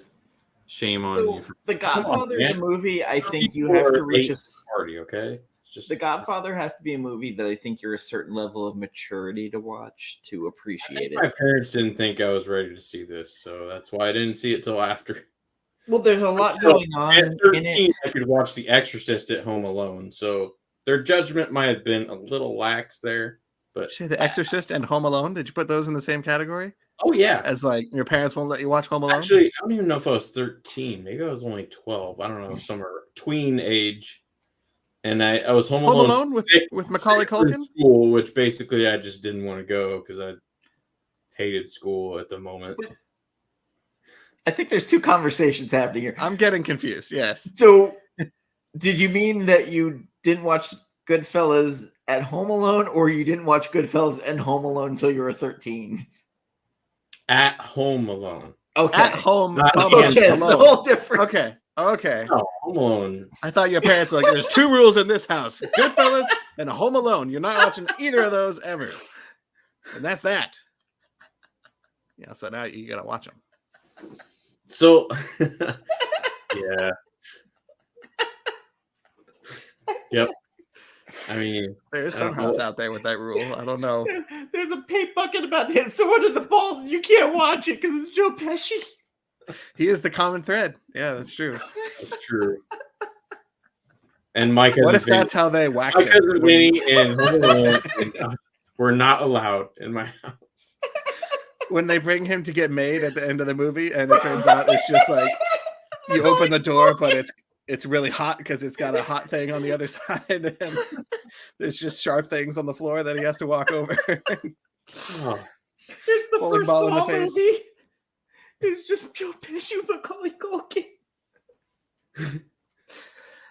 Speaking of Saw, oh God, stop, please! I can't do it. The guy that plays the killer was in Goodfellas. He was in Goodfellas. He was at the Department of Transportation. Oh, of course Calling he was. Robert De Niro I'm sure he didn't work at the DMV too. But wait, you said he didn't work at the DMV? I can't remember. You made me think about watching the movie Saw, but instead with Joe Pesci and Macaulay Culkin trapped in a bathroom together. That'd be just hilarious. Joe Pesci in the Saw universe, I think would be great. And Macaulay Culkin when he got stung by bees and died in that one movie. Oh God! Would you like to play that movie? What was that called again? I forget. Listen, fella, I don't want to play a game. I'm just out here trying to make money. Yeah, exactly. My Girl was the one who got My Girl, that's right. Yeah. Fuck, I hate that I know that off the top of my head. Oh God. No, your girls are mature for their age, John. I was not mature, so I was 13. For what that's worth. He also had them watch Blade Runner, also, Ooh, which I commend him for. Ugh. The original or the remake? I need to see this conversation. I want to know how the girls handled Blade Runner. They loved it. They loved it. That movie pours because they have great taste, unlike somebody I know. He never said which cut they watched either. So it's got to be the final cut though, because that's the best one. I mean, honestly, like the fact that Blade Runner, E.T., and John Carpenter's The Thing all came out the same month is fucking insane to me. Dude, the 80s, in 1982. And then with the same month. The 80s was. I wish I would have went to the movie theaters more. Cocaine is a hell of a drug. But Blade Runner and John Carpenter's The Thing came out the same day. Crazy. Which in this generation would never fucking happen. They'd be like, nope. But I mean, nobody knew who John Carpenter, other than he did Halloween, was, and Ridley Scott probably wasn't that big at the time. Alien. Alien was before that. Alien was 79. It was the greatest John Carpenter movie of all time. Director's cut, not the final cut. All right. You gotta watch the final cut. Either way, I can't do that movie again. What? It's too long. It's too slow. It is. What's funny is the 2049. Ridley Scott goes, "Oh, it was too fucking long," and I know because I wrote it. I'm like, bro, your first movie was fucking way too long. Prometheus was way too fucking long. That dumb movie he did about Alexander the Great was way too long. Yes, but I will weirdly defend the other movie he did that had Ed Norton in as the Leper King, Kingdom of Heaven. I really like that movie. Okay, never mind. I thought that was the Alexander the Great one. No, there was an Alexander the Great movie that was fucking horrible that had well, there's two. There's Colin one Farrell. by Guy Ritchie, right? There was one with Colin Farrell in it where it was fucking horrible. Okay. So for this, I'm gonna go 8.5 on it because I actually think the character actors really elevate this movie quite a lot. And as we said earlier, you can see all those character actors again in The Sopranos. Sure. Which, I mean, Big Puss doesn't have much to say in Goodfellas. He just kind of messes with some coats on a rack, but still. Big Pussy doesn't have a lot to say in The Sopranos either till That's true. the end. Yeah. But my ending thing would be watch The Wire. Agreed. Watch Sopranos. Just kidding. I'll probably start if you're feeling a little froggy, watch American Gangster with Denzel Washington. Oh, that movie irks me. I need to give that another chance. I saw that in the theater, and It's been a while. Denzel is great in it, but there's so many historical, I want to say, flagrant inaccuracies that just bug me. Like, I know Hollywood takes liberties with historical stuff, okay, but this is just to an extreme that You guys watch that new David Simon series, We Own the City? Carlito probably hasn't. No. What are your thoughts on it so far? What are you talking about? I quite liked it. I still have I'm saving the last one because I don't want it to be done from it's got the Punisher and Shane from What? Walking Dead. John Bernthal, baby. Oh, I've watched that. A lot of old Wire actors in it. So like I saw that, I was like, ooh, I got to give this a chance and watch it, but I want to get it all in one shot. It's all done. Yeah, it's just 6. It was just 6. A little mini series. Oh, it was really cool. Is it on like Prime or HBO Max? HBO Max. Which they just put that last Harry Potter movie on there, so I kind of keep thinking I'm gonna watch it, but I don't go back to it. And who knew Ezra Miller was going to be like the craziest person? Oh, are you talking about Fantastic Beasts? Yeah, I think so. That doesn't count as Harry Potter, does it? It's a spinoff. Yeah, it doesn't count. If you asked me to guess what movie we would end up talking about after this Goodfellas conversation, I don't think the last thing. Either of the Fantastic Beasts movies. I don't think I've would have never made the seen list. either of them. I kind of want to watch them though, just out of curiosity. But I do hate Warner Brothers for firing Johnny Depp, so we'll say that. Fantastic Beasts is basically The Wire. Season 2, though. Oh, I'm not gonna watch it. But with less dragons. Thanks, Tessa. If there's anything the show does well, if anybody can bridge two unrelated worlds together, it's Dan. So, well, that's a compliment, man. That's last book club, we end up talking about mixtapes and how food is a missing love language. So, and then we were talking about Bitch Planet. So, I don't know how we got there, but we got there. It sounds like a great conversation. One of my co-hosts asking for people to send her mixtapes, and now she got them. Ooh, I used to be really good at making mixtapes. I was a DJ for a while. FYI, little fun fact that I'm not sure anybody cares or knows about or wants to know about. But I did not know that. That's cool. I mean, I appreciate the fact that Tessa every year during Halloween talks about horror movies, and I'm a huge horror aficionado. So we used to go back and forth talking about horror movies. So shout out to Tessa for being a horror fan. Yeah. So, speaking of which, I hope Flicks and Comics comes back because, I miss her horror Halloween stuff. So, listen, Tessa, you're always welcome next time we do a horror movie or any movie you want to come on and talk with us about. Like, you might even actually talk about the movie too. Well, every other movie. Goodfellas is hard to talk about, though. So Goodfellas is one of those weird movies where I think it's almost perfect in a certain way.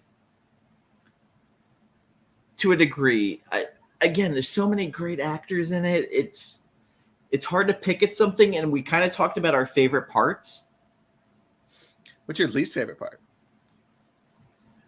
Oh, I already talked about mine. It's the ending part. The drug it's hard for me to find a thing about the movie to like specifically critique, because even for me, when he's in protective custody and how lame the trial was, where he's like, "Can you point out Jimmy?" and he's just like, "Over there."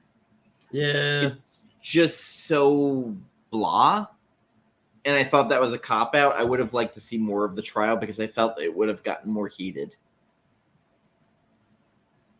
Especially, you could almost make a whole different movie out of that. Like that could be like make a Law and Order series out of that, right? Because like when they had just a little bit that got interesting was when Jimmy's lawyer came up and he started calling him a rat. Oh, by the way, the lawyer for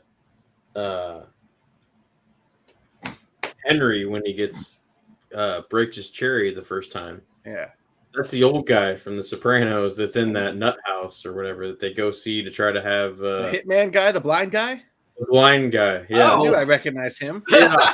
Okay. So yeah, that was hilarious. I'm like, oh my god, that guy's still alive when that's going on. That's funny. I guess it wasn't that many years later, but it just seems like it. Wow. I want to shout out Tessa for having a post about Amazing Fantasy 15. I saw that and it was like, guess what's the cover was? And I was like, that looks like Amazing Fantasy. I was like, that couldn't be in it, and it was. Good guess though. Yeah, no, everybody else was guessing weirder shit, but like, I don't know what I would do if I actually touched that book. Probably catch fire, because that's like a holy item. I would drop it or break it somehow. Yeah, like you'd be like, well, it's a 0.5 now. I'm done.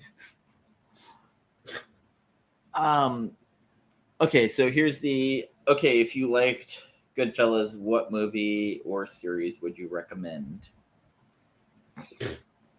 We covered almost all of them, but Good Time.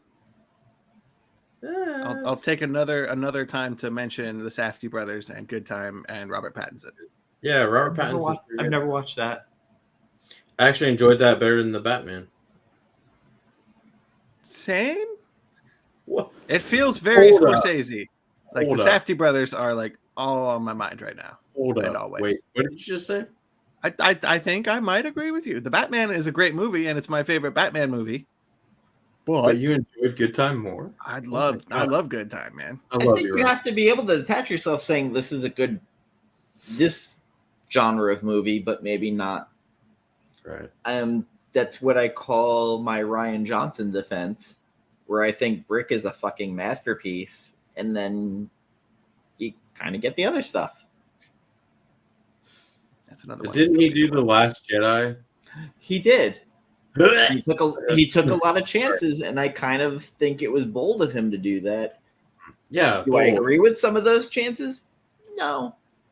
But Brick doing a pulp movie focused in a high school, I thought was pretty fantastic. Looper was interesting. Maybe not loved it, but Knives Out I really liked. Yeah. As an Agatha Christie type of cool. movie. But Brick, to me, is probably his best movie. And put it out there, everybody watch it. I did a shitty review when I first started this channel, and it was horrible, but still watch it. I did a lot of shitty reviews when I first started this channel. That's always how it goes, though. Yes. Ooh, it's a 0.5 with the cover detached. Eek. You know what? So how much worse can you mess it up? You got touched. The person who sold it detached it. All right. You know what? I had an X-Men #1 with half the cover ripped. I sold it for a person who asked me to sell it for them, and I got over 150 for it, so I was appreciative because I got a cut of it. $150. Yeah, they lost themselves $30K. Woo! Yikes! Yikes! That's a good thought. Yeah. Ouch. This is the person just like,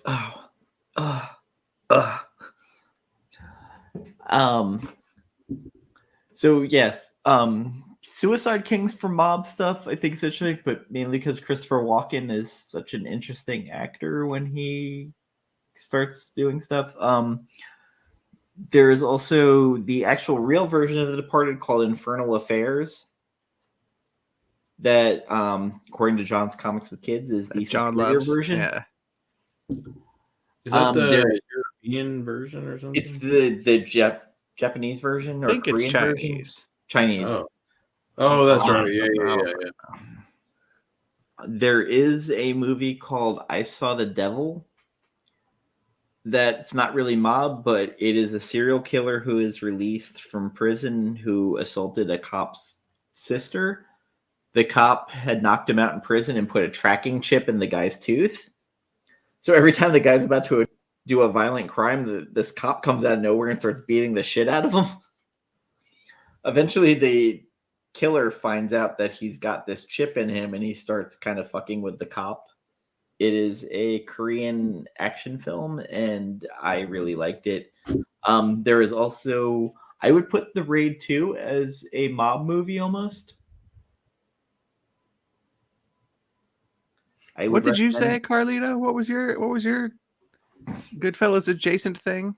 I didn't yet. Dan's going. Okay. But The Raid 2, for nothing else, the action in it, the Bat Guy and Hammer Girl make things fantastic in that movie. Is that Korean as well? It is Malaysian. Malaysian. Okay. But The Raid 1 and 2 are two of the best action movies I have ever watched. If you want to watch just like nonstop, like beat you over the head, like the tension never stops. I've heard of them. I know I'm supposed to see them. Yeah, I'm so glad I watched those, Dan. Thank you. No problem. Also, getting strangely attracted to Hammer Girl was a real revelation for me. Sounds like a different YouTube stream, but things that were kinky that I shouldn't have found kinky. Go ahead, Carlito. Oh man. I mean, we covered most of them, but I'll say the one I always bring up. It's kind of more of a B kind of slower, but still in that world is Dinner Rush. I know I brought that up a few times on here with Danny Aiello And I think that's pretty much the only actor that was famous at the time. Oh, the guy from Northern Exposure, the disc jockey guy. I can't remember his name. But yeah, so that Bronx Tale for sure. Ooh, Mean Streets. Pass. Pass. John's probably sitting there going, he's just being contrarian. Every time I look at Citizen Kane, that's what I think is pass. It's one of those you watch once and you don't watch again. See, and you've said that before, so I'm like, I don't want to watch it. I mean, there's a horror movie I watched called Martyrs. It's French. The French version is the one to watch. That movie fucking disgusted me so much. I will never, ever watch it again, but I'm glad I watched it, if that makes sense. Like, I just don't ever need to see it again. Kind of like Schindler's List for me. Like, it was good, great one-time watch, but I couldn't watch it again. Yeah, it's before he started just becoming I'm the old mentor to everyone, doing dad action movies. So yeah, I think oh, and another lesser known one movie is The Drop with Tom Hardy and James Gandolfini. I bought it not knowing if I'd like it, blind buy. It was on sale. And because, I'm gonna be honest, because it had James Gandolfini in it. So I was like, I mean, come on. And then Tom Hardy's a plus. So I was like, there's no way I'm not going to like it. And I wasn't disappointed. It's not great, but it's a smaller, kind of more intricate personal story involved with the mob that I kind of liked. So those are one of his last movies, if not his last movie. But it was right up there at the end. The last one was with what's her face from Seinfeld. Okay. But yeah, it was like Louise Dreyfus. Yeah. Weirdly, Tom Hardy was in that one mob movie with the two twin brothers, and I hated that movie. And he's a good actor, but it just was not good. I mean, sometimes, John, I'm that person. Sometimes it's rare, but I do like to be a temporary hipster every now and then. So I will temporarily imbibe as being a. Yeah. That's John too. John's the same way. Layer Cake was good. Daniel Craig was good in that. Daniel Craig was great in Road to Perdition, which is a nice segue to, if you liked Goodfellas, Road to Perdition is based off a comic and also excellent. That actually, I was talking to someone the other day. Controversially, that might be my favorite Tom Hanks movie. So it was really good. The dad-son storyline, just, I don't know what it is, maybe somewhat similar to my dad, I don't know, but like, yeah, that relationship just gets me for some reason. So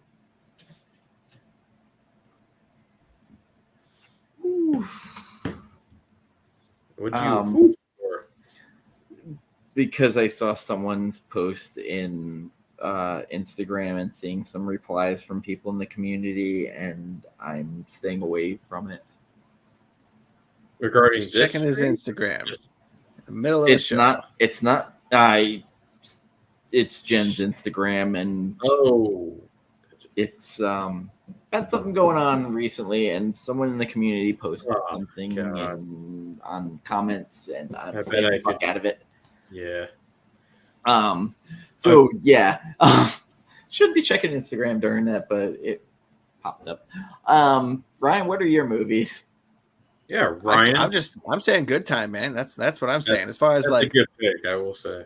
Vibe and like it feels like I was saying earlier about like the energy and the nonstop aspect of Goodfellas. I think Good Time really nails that, the tension and the pressure of like somebody who is just a bottom feeder criminal trying to like scramble around and survive.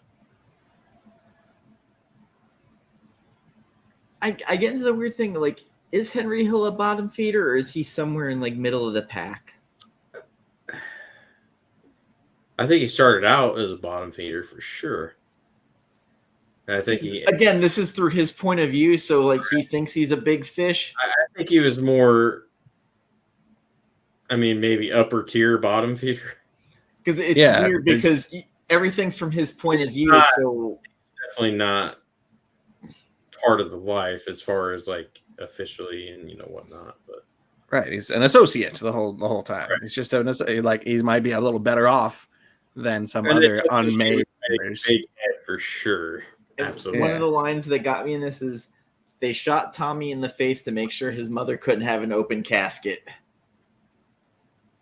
Yeah. Hey, Drac, what's up, buddy? My one of my co-hosts for the Swamp Thing show we're doing once a month. One of my favorite Canadians, besides Ryan Reynolds. I keep seeing stuff about Deadpool 3 now, and yeah. I'm stoked. I'm trying to think of the man. John brought up Layer Cake, and now I'm starting to think about that movie, and I can go into the whole Snatch. I think is a fun movie, not a great movie, but a fun movie. Lock, Stock, and Two Smoking Barrels. I was not a fan of Snatch. I disagree with John on that vehemently. Yeah, you can pass me with the Guy Ritchie stuff. I think. Yeah, pretty much the same boat. Definitely Snatch has some cool characters. Well, the Brad Pitt is all I can think about. Brad Pitt, the man. You like Degs? Right, that's it. That's all I remember from that movie. I like Degs. I think that's where my love affair for Jason Statham started. I guess I could kind of see that. I will watch every fucking dumb movie he's in because it's the Time Job remake with him in it. It's classic. I can't judge. You tell me the Meg's coming out and he's going to be a marine rescue guy. It's a megalodon. I'm gonna have to go out there and save him. Seriously, I can't watch that. I can't. I have to. It's like between Crank, the Transporter series. I can't not watch it. It's so fucking stupid. I have to watch it. Like I don't know why. We're okay. I did not like Crank. I have a bromance with Jason Statham, and I don't know why. He's so unfunny, yet he's hysterical. Yeah. I think they tried to capitalize that in the Fast and Furious 80 or whatever they made the other. I bought Hobbs and Shaw. I'm finally watching those movies. The highest becomes low rent Ocean's 11. The highest I got to buying was Fast 5. Anyway, Ryan, what were you saying? I was just saying I finally started watching Fast and Furious. Oh God. I'm having a little more fun than I was prepared. The first one's great. I hated the second one. I've refrained from commenting publicly really on watching Fast and Furious movies. I'm not having a bad time. There you go. I inject The Rock into it, and him. I think each movie has gotten a little more and more entertaining and exciting for me. I'm having a little bit better of a time as the further along I go. They get more and more ridiculous and more stupid. So once it gets to episode 7, it gets a little way out there. Yeah. Right. Now they're driving cars down skyscrapers and jumping on helicopters and shit. It's like it had a car flying into the stratosphere with rockets connected to it, and I was like, hell yeah. Maybe we went too far. Oh no. But then again, we've been watching the Mission Impossible movies for how many years? Dude, Tessa is hilarious. Highlight that comment, please. That is so perfect. Also correct. That's great. Oh God, like so I think we might be doing a Thor Love and Thunder stream with John next month on his channel. Eventually we're getting to Frailty. Ryan won't see it till like December, so when's that come out? Next week. Next week? Holy shit. Okay. Yeah, I won't see it next week, that's for sure. But he wants to do it the week after because him and Bearded are going on vacation. Terrible family men right now. What's this genre? And then I'll take a guess. Track. You hear that, Ryan? I'm hilarious. Guess what movie I'm watching right now? Terrible movie. What? Ryan doesn't think you're funny? Jeez, he has no sense of humor. I need to look at the chat, I guess. Terrible movie I'm watching. God damn, that's big. Yeah, you gotta narrow it down to a genre, and then I'll take a guess. Come on, Drac. Come on. It's probably vampire related, I'm guessing. Sinister? Because that whole fucking series is terrible. That is, get out of here. The first Sinister was amazing. I said the series. Oh. Ooh, Patricia Arquette in it. He's watching a movie though, right? Ooh, is she in the Spiders movie? She in one of the Spiders? Stigmata. I love Stigmata. Even though people don't like it as much, I loved it. Tessa, you in on this? You know horror. Stigmata. It's got Tessa doesn't know actors and actresses. What? That's the thing. That'll stump her. Tessa, up your game. Let's go here. I was gonna say a horrible movie. It had to have been one of the newer Hellraisers. She was in those? No, but just in general, they're fucking horrible. All right, first bathroom break. Stigmata. I win. What do I win, Drac? Do I win like some vampire teeth or what? Hold on, let me do the UHF. You get nothing. Nothing. What's in the box? Nothing. Don't open that box. He wants you to. Oh my God, what's in the box? That's classic. What's in the box? Oh, what's in the box? Yes, Nightmare on Elm Street 4. She was good. And apparently everybody tried to fuck her on that set. That's not according right. to the Never Sleep Again documentary I watched. Who did? Everybody on that cast tried to sleep with Patricia Arquette on the Nightmare on Elm Street 4 cast. Real? Or 3. I think it was 3. Yeah, Nightmare on Elm Street 3, Dream Warriors. Ouch. That's actually one of my better liked Nightmare on Elm Street sequels. It was probably 1, then 3, and then it's a whole shit storm after that. Yeah, I'm gonna have to revisit that series though, because that's not gonna lie. I mean, that's what kind of got me into horror as a kid. There's a huge push for Kevin Bacon to play Freddy Krueger in a reboot. Kevin Bacon? I think he'd be interesting. What the fuck? I mean, I guess I could. Robert Englund says he's out of it.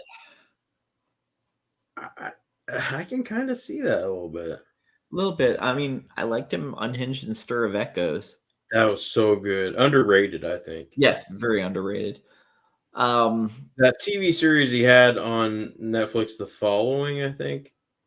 Yes, it was okay. I finished it, but like, I don't know. It wasn't fantastic, but what TV show? What are we talking about? The Following. Oh, with Kevin Bacon. Didn't watch that. No. I was talking about how people there's a whole degrees of Kevin Bacon. There's a whole online movement for Kevin Bacon to play the new Freddy Krueger. Yeah, see, I was kind of the same as Brian. At first, I'm like, okay. and then I'm like, because Robert Englund said he's done with it. He doesn't want to do it anymore. Robert Englund's like 1,000 years old. Yeah, come on. I love the guy, but his cameo in Stranger Things though, excellent. I haven't watched Stranger Things yet. Yeah, no, Robert Englund. Kevin Bacon was great in Stranger Things. He wasn't. What the fuck? He plays all the roles. Time to unleash hot takes. John's home. Oh God, here we go. All right, let's end the stream. Let's. Yeah. We've got 6 minutes, John. Usually you're like, oh, we've gone over 2 hours. It's too long. Now you're just like, oh, John. Unleash the Kraken. You got 7 minutes. Oh man. Oh, there is a time limit on this show. Okay. Is there? I mean, whatever Dan 7 says. 7 minutes. Yeah. I'm just trying to give John a time limit. Do you have to work tomorrow, Dan? No. Oh well, then there's no fucking time limit. I just feel bad for other people having to deal with this shit. We've already been so all over the place. I mean, there's like 10 people here or something, probably. I don't know. Yeah, they know what they signed up for. Yeah, they know what they're here for. It says 2. Drax cool as shit. Tessa's cool. John, I don't know. Tessa's driving. Here. She's just like, what is this? Yeah, she's driving. So, you know. I'll save the hot takes for Instagram. Great. I can't wait to hear that ping while I'm sleeping. John, you need to. Actually, if he's home now, he needs to come on here and join us. I want to hear his take. I want to hear his take on Goodfellas. I really do. I don't. He's gonna not like it because people use curse words and are bad, and therefore it's not good. Come on, he likes movies with curse words. Yeah. Speaking of our Instagram chat, I was ready to murder all of you. I'm sitting there in a You know fucking what? work meeting, and you guys are going on and on about fucking Superman versus Batman, and it keeps going off. I don't know Tessa that well, but I mean, I would say if Ryan thinks she's cool, she's probably cool. I'll vouch. Yeah, all right. I trust Ryan. Well, besides when it comes to Batman, I trust Ryan's judgment. So I rated Goodfellas higher than you did. Ooh. That's fair. So we definitely need Touche on here. Oh, why not going to happen? What the hell, man? Come on, we need you, John. I think he meant him shitting on it. Yeah, we don't need him. We don't need him. No, he's going to be very passionate about Thor: Love and Thunder because that's one of his favorite runs. So yeah, we've had discussions about. I don't think where Thor is going is. So I like Taika Waititi. I know it's going to be funny. I'm not saying I don't enjoy it, the version of Thor we're getting. It's not my favorite version, if that makes sense. But all right, it's not something I just say that. It's not my Thor. Yeah, it's my not Thor my. Doesn't have a vagina. It's like it's not my Batman. It's not my Thor. Hot take. I mean, nobody's done Batman better than Christopher Nolan. So, and it will always be that way. So, we'll just leave. How dare you? Why would you shit on the works of Joel Schumacher? Tim Burton did a great job. He put nipples for them to tweak on the suit. How dare you? Hear Tim Burton's comments? He's like, you wouldn't let me do my movie, and then you let him put fucking nipples on the bat suit. I saw that. Nipples. But speaking of that, I saw the Flash script leak, and boy, that sounded like a load of shit. I'm not gonna lie, I don't think I've seen Raging Bull start to finish. I know I've seen most of it, but I don't enjoy it. I think it's mostly quotable, just because that could have been a contender. But yeah. Isn't that from On the Waterfront too? Isn't that not even? It might have been too. Yeah, it's just a quote from a different movie. I don't think. I mean, it's not a bad movie. I don't want to say that, but I really don't like it. That's fair, John. 7.5. Not a favorite. Fair. Yeah, 7.5 to 8 for Goodfellas. But for mob movies, it does get a bump, like Ryan mentioned. So, but in general, yes, 7.5 to 8. Again, you put it against The Godfather. It's not quite there, but I mean, are we all three in agreement that Godfather over Goodfellas? Yes. Yeah. Okay. No, that's good. No hesitation on that one. I think Godfather 2 would also be above that, like easily. Personally, I'd have to agree with that. Yes. It's a better movie. I don't know if I enjoy watching it more. It's different. So, like, I enjoy mostly the flashback scenes of young Vito compared to the current stuff in Godfather 2. Sure, but I don't enjoy the flashback scenes enough to make up for it. It's not enough of a positive to outweigh the drag of the time and trash. God damn, John. Trash is I wouldn't say it's trash. Kind of brutal.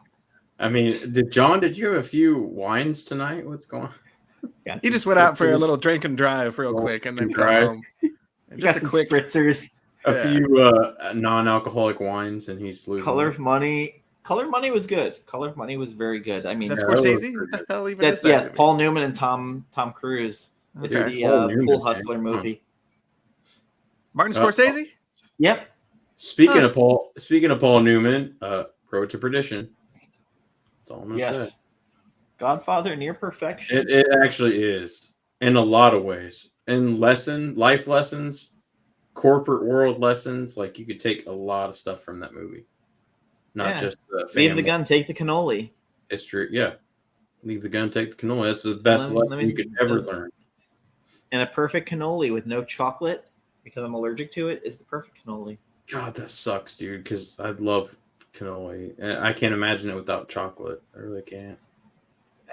Like, living down here, like when I live in New York, you never see the chocolate in there. Like, it'd be chocolate chips at the end, and that's it. Here, they like dip the ends. I hate it.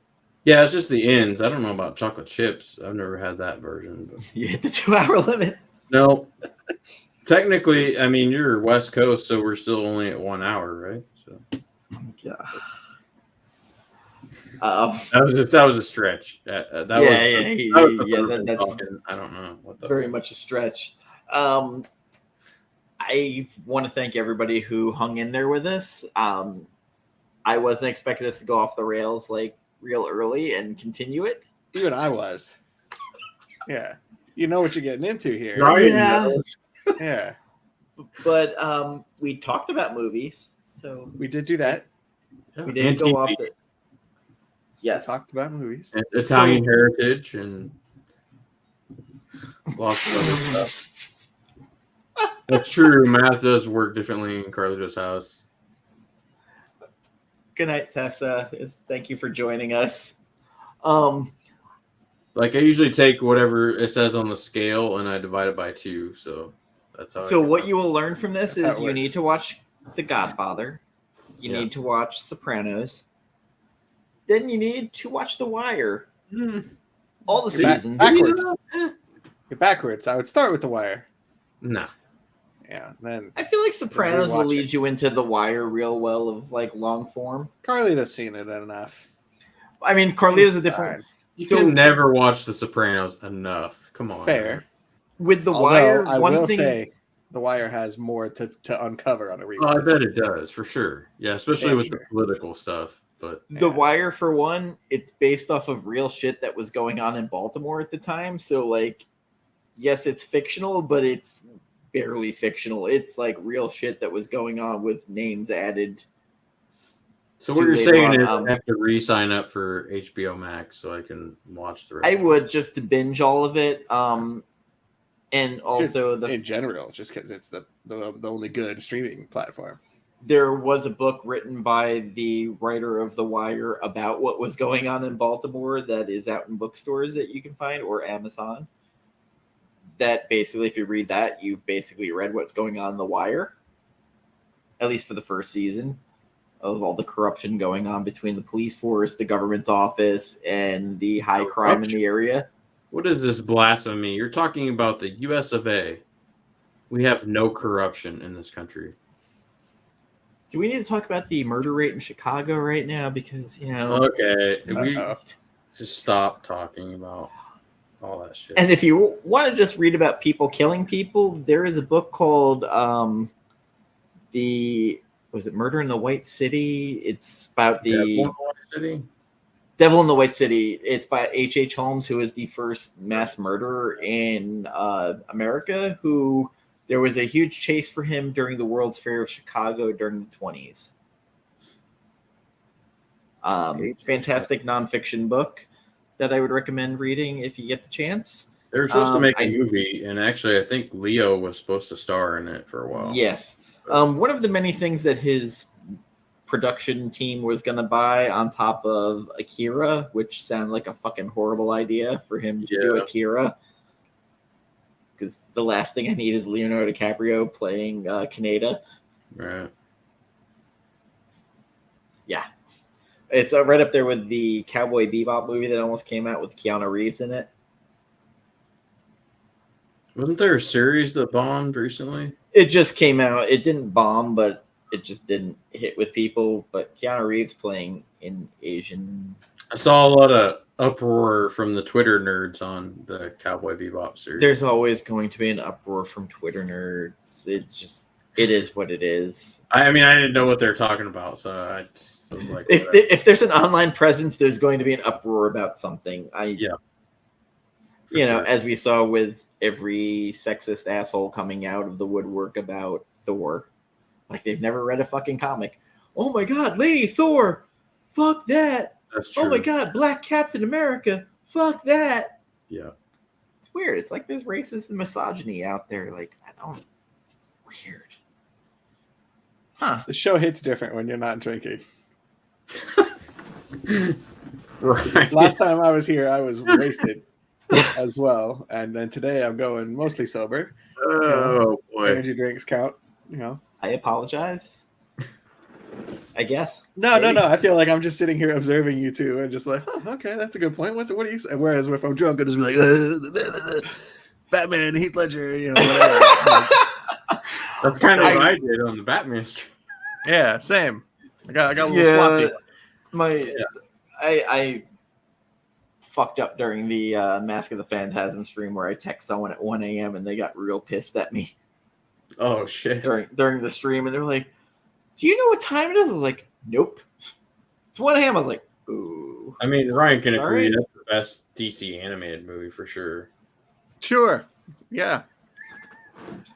The Batman Superman Public Enemies was. Ryan agrees, but I honestly forgot that we even did that live stream until like we mentioned it in this show. Like, oh yeah, we did do a second Phantasm one.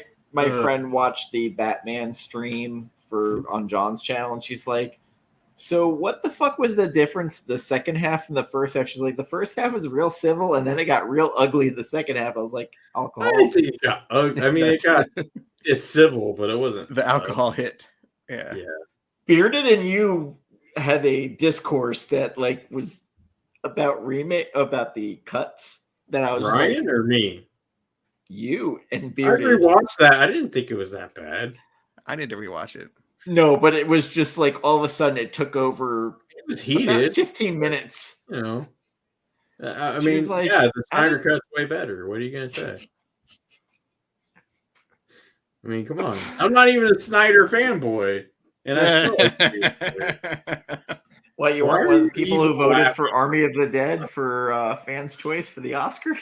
Why are you evil laughing? I don't know about that, but he spent like most of that whole live stream, from what I remember, defending the Batman versus Superman, and that's the part I do remember because that was the lowest ranked movie. That was before the alcohol kicked in. But you have to grasp the overall context of like other Snyder movies I'm not a huge fan of, especially 300.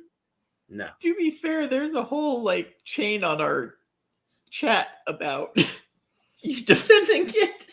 I mean, yeah, I kind of want to joke a little bit. A little bit, maybe. But it's not. I don't think one good warehouse fight makes a movie, but that's this is turning into the a little bit. You might have disrespected him a little bit. I think if you were going to study how to do a good Robert De Niro impression, I think that's the one scene, like that one line. He's like, a little bit. You may have something a little bit. Yeah. A little bit, like get your shine box. Yeah. There was also, I think it was a scene in when Paulie and Jimmy went to go visit Henry and be like, you got to go back. You got to go back to Karen. There's just something De Niro did, and there was just like, you can't do it. Can't do it. He just repeated something over. He's like, gotta go back. I also want to have him like yell at me and tell me to smarten up. Like that would be a life goal. With Robert De Niro just screaming at you, smarten up. Does he do a cameo that you can like pay him to right? I'd like that. Yeah. Don't buy anything big. Like I kept thinking that whole conversation when he's chewing out Johnny roast beef, like. Oh, with the car. Did I not talk to you? I thought I talked to you. Like someone could clip that out. It's under my mom's name. What the fuck did you just say? It's under my mom's name. It needs to be like a meme where like you have a conversation with yourself after coming back from the comic shop or something. Like I told you, don't buy anything big. You're stupid. Like how many times do I got to tell you? Don't buy anything. That'd be Jen after buying that Swamp Thing first appearance. Yeah, where she like texts me from the con. She's like, "Holy shit!" But it's a first appearance. Stupid or what? I think it was like 1,500. Take it back. Yeah, take it back. take it. What's under my mom's name? It doesn't matter. My mother's name. What'd you just fucking say? Under my mom's name. Hey, what's up, Bob? And then the other guy shows up with the fur coat. He goes, "What the fuck? What did I tell you? What's the matter with you?" Hey, Bob. I like how he's just telling his wife. He's like, "Just get the fuck out of here." Yeah. Because she's wanting to argue, but I love this coat.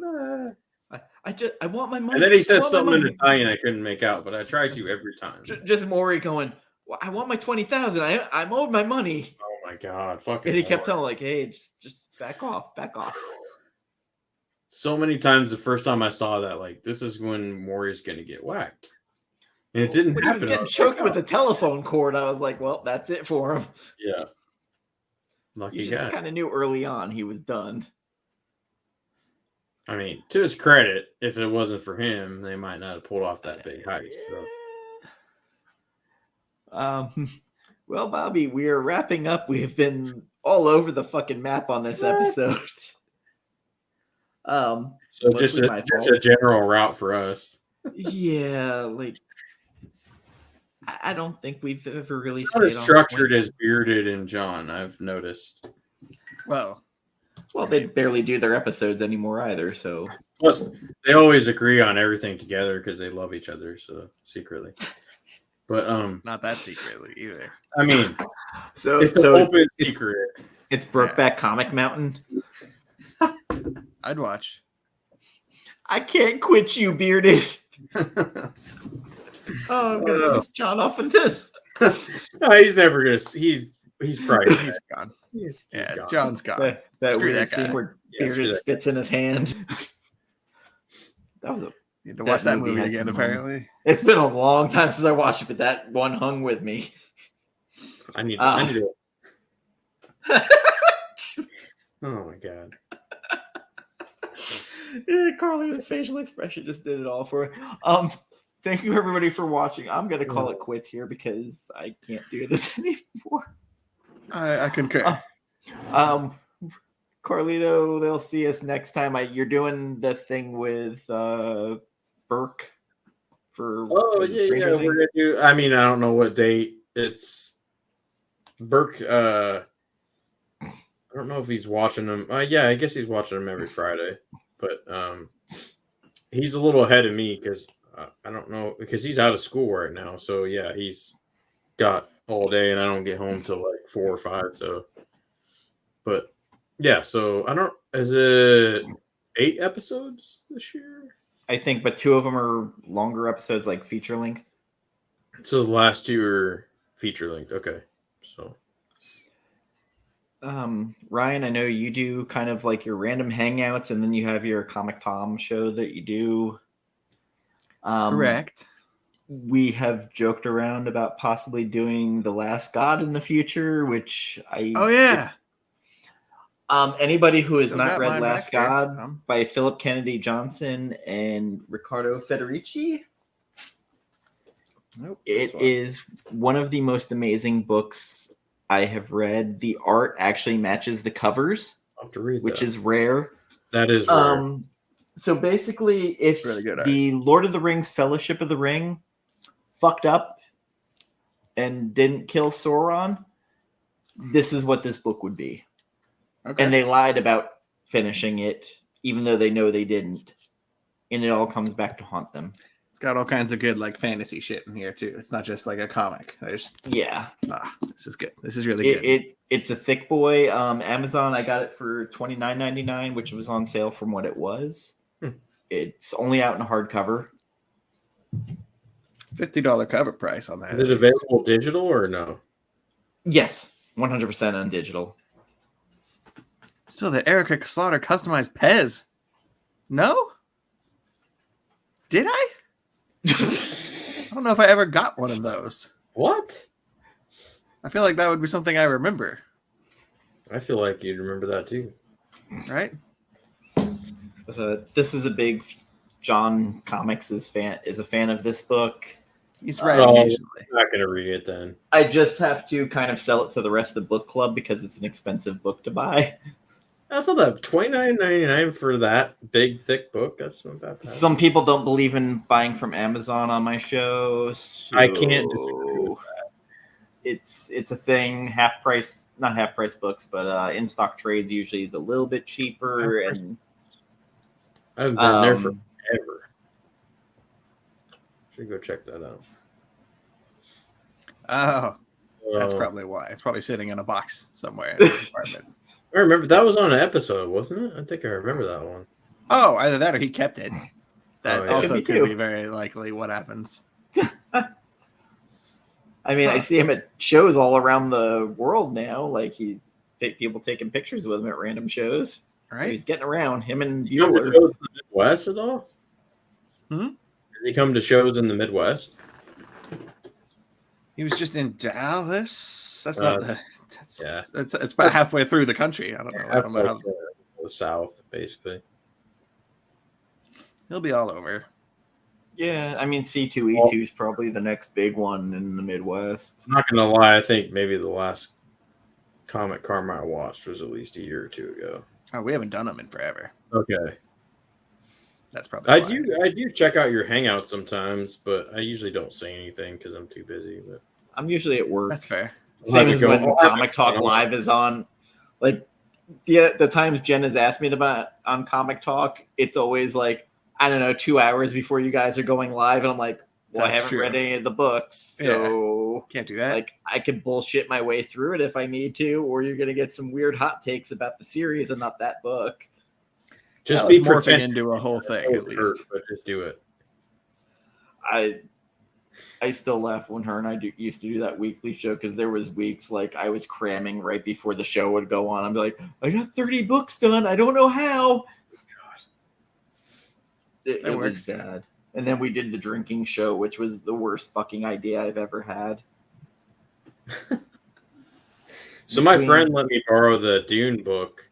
I can't remember which one, but like I had it for 3 months and I'd only read like 10 pages. And he's like, "Yeah, can I have that back? I want to read it again." I'm like, "Jesus, dude, I've only had it 3 months." But I never read the full thing. So. Yeah, myself, Sid, Jen, and then Mars drinking on a live stream was the worst idea I've ever had.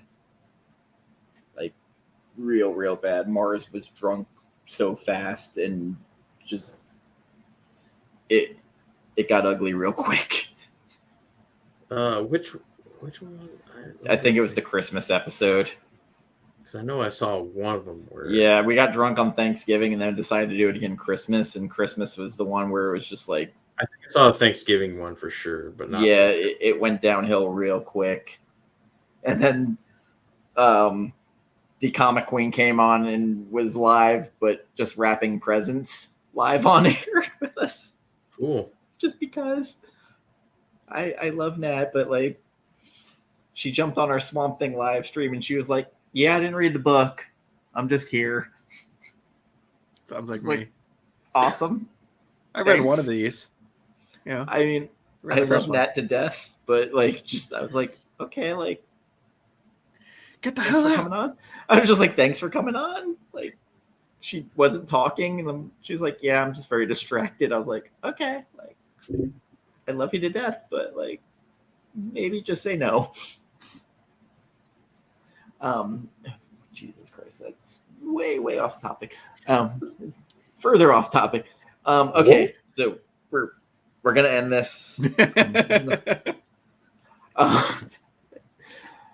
So there's a Pez dispenser somewhere of Erica Slaughter that you need to look into. I'll go check that out next time. Everybody needs to watch The Wire. Correct. Watch The Sopranos. Everybody's a broad term, but and then thank you. Oh. And then go check out, what was the Robert Pattinson movie you were? Good Time. Good Times. Yeah. It's a good time. Or Good Time, not Good Times, because that had for the audience. JJ Walker, Kid Dynamite. Dynamite. Thank you. I weirdly watched Dolomite: The Human Tornado today because for fucking reasons I don't know why. Watch The Boys. The Boys is great. I got to catch up on that. I've got Prime and I haven't actually watched anything on Prime in a while. Episode is just what I've been waiting for 3 seasons. So. So all I'm saying. Wait, you were waiting for a bukkake party. That's what you were waiting for. In a nutshell, basically, yeah. On that note, we are very fucking done. That's the first he got his rim shot. Yeah. Oh, god damn. All right. Thank you, everybody. Oh my god. Pull the plug. Yank it. Follow information. All the internet. Goodbye. Dump it.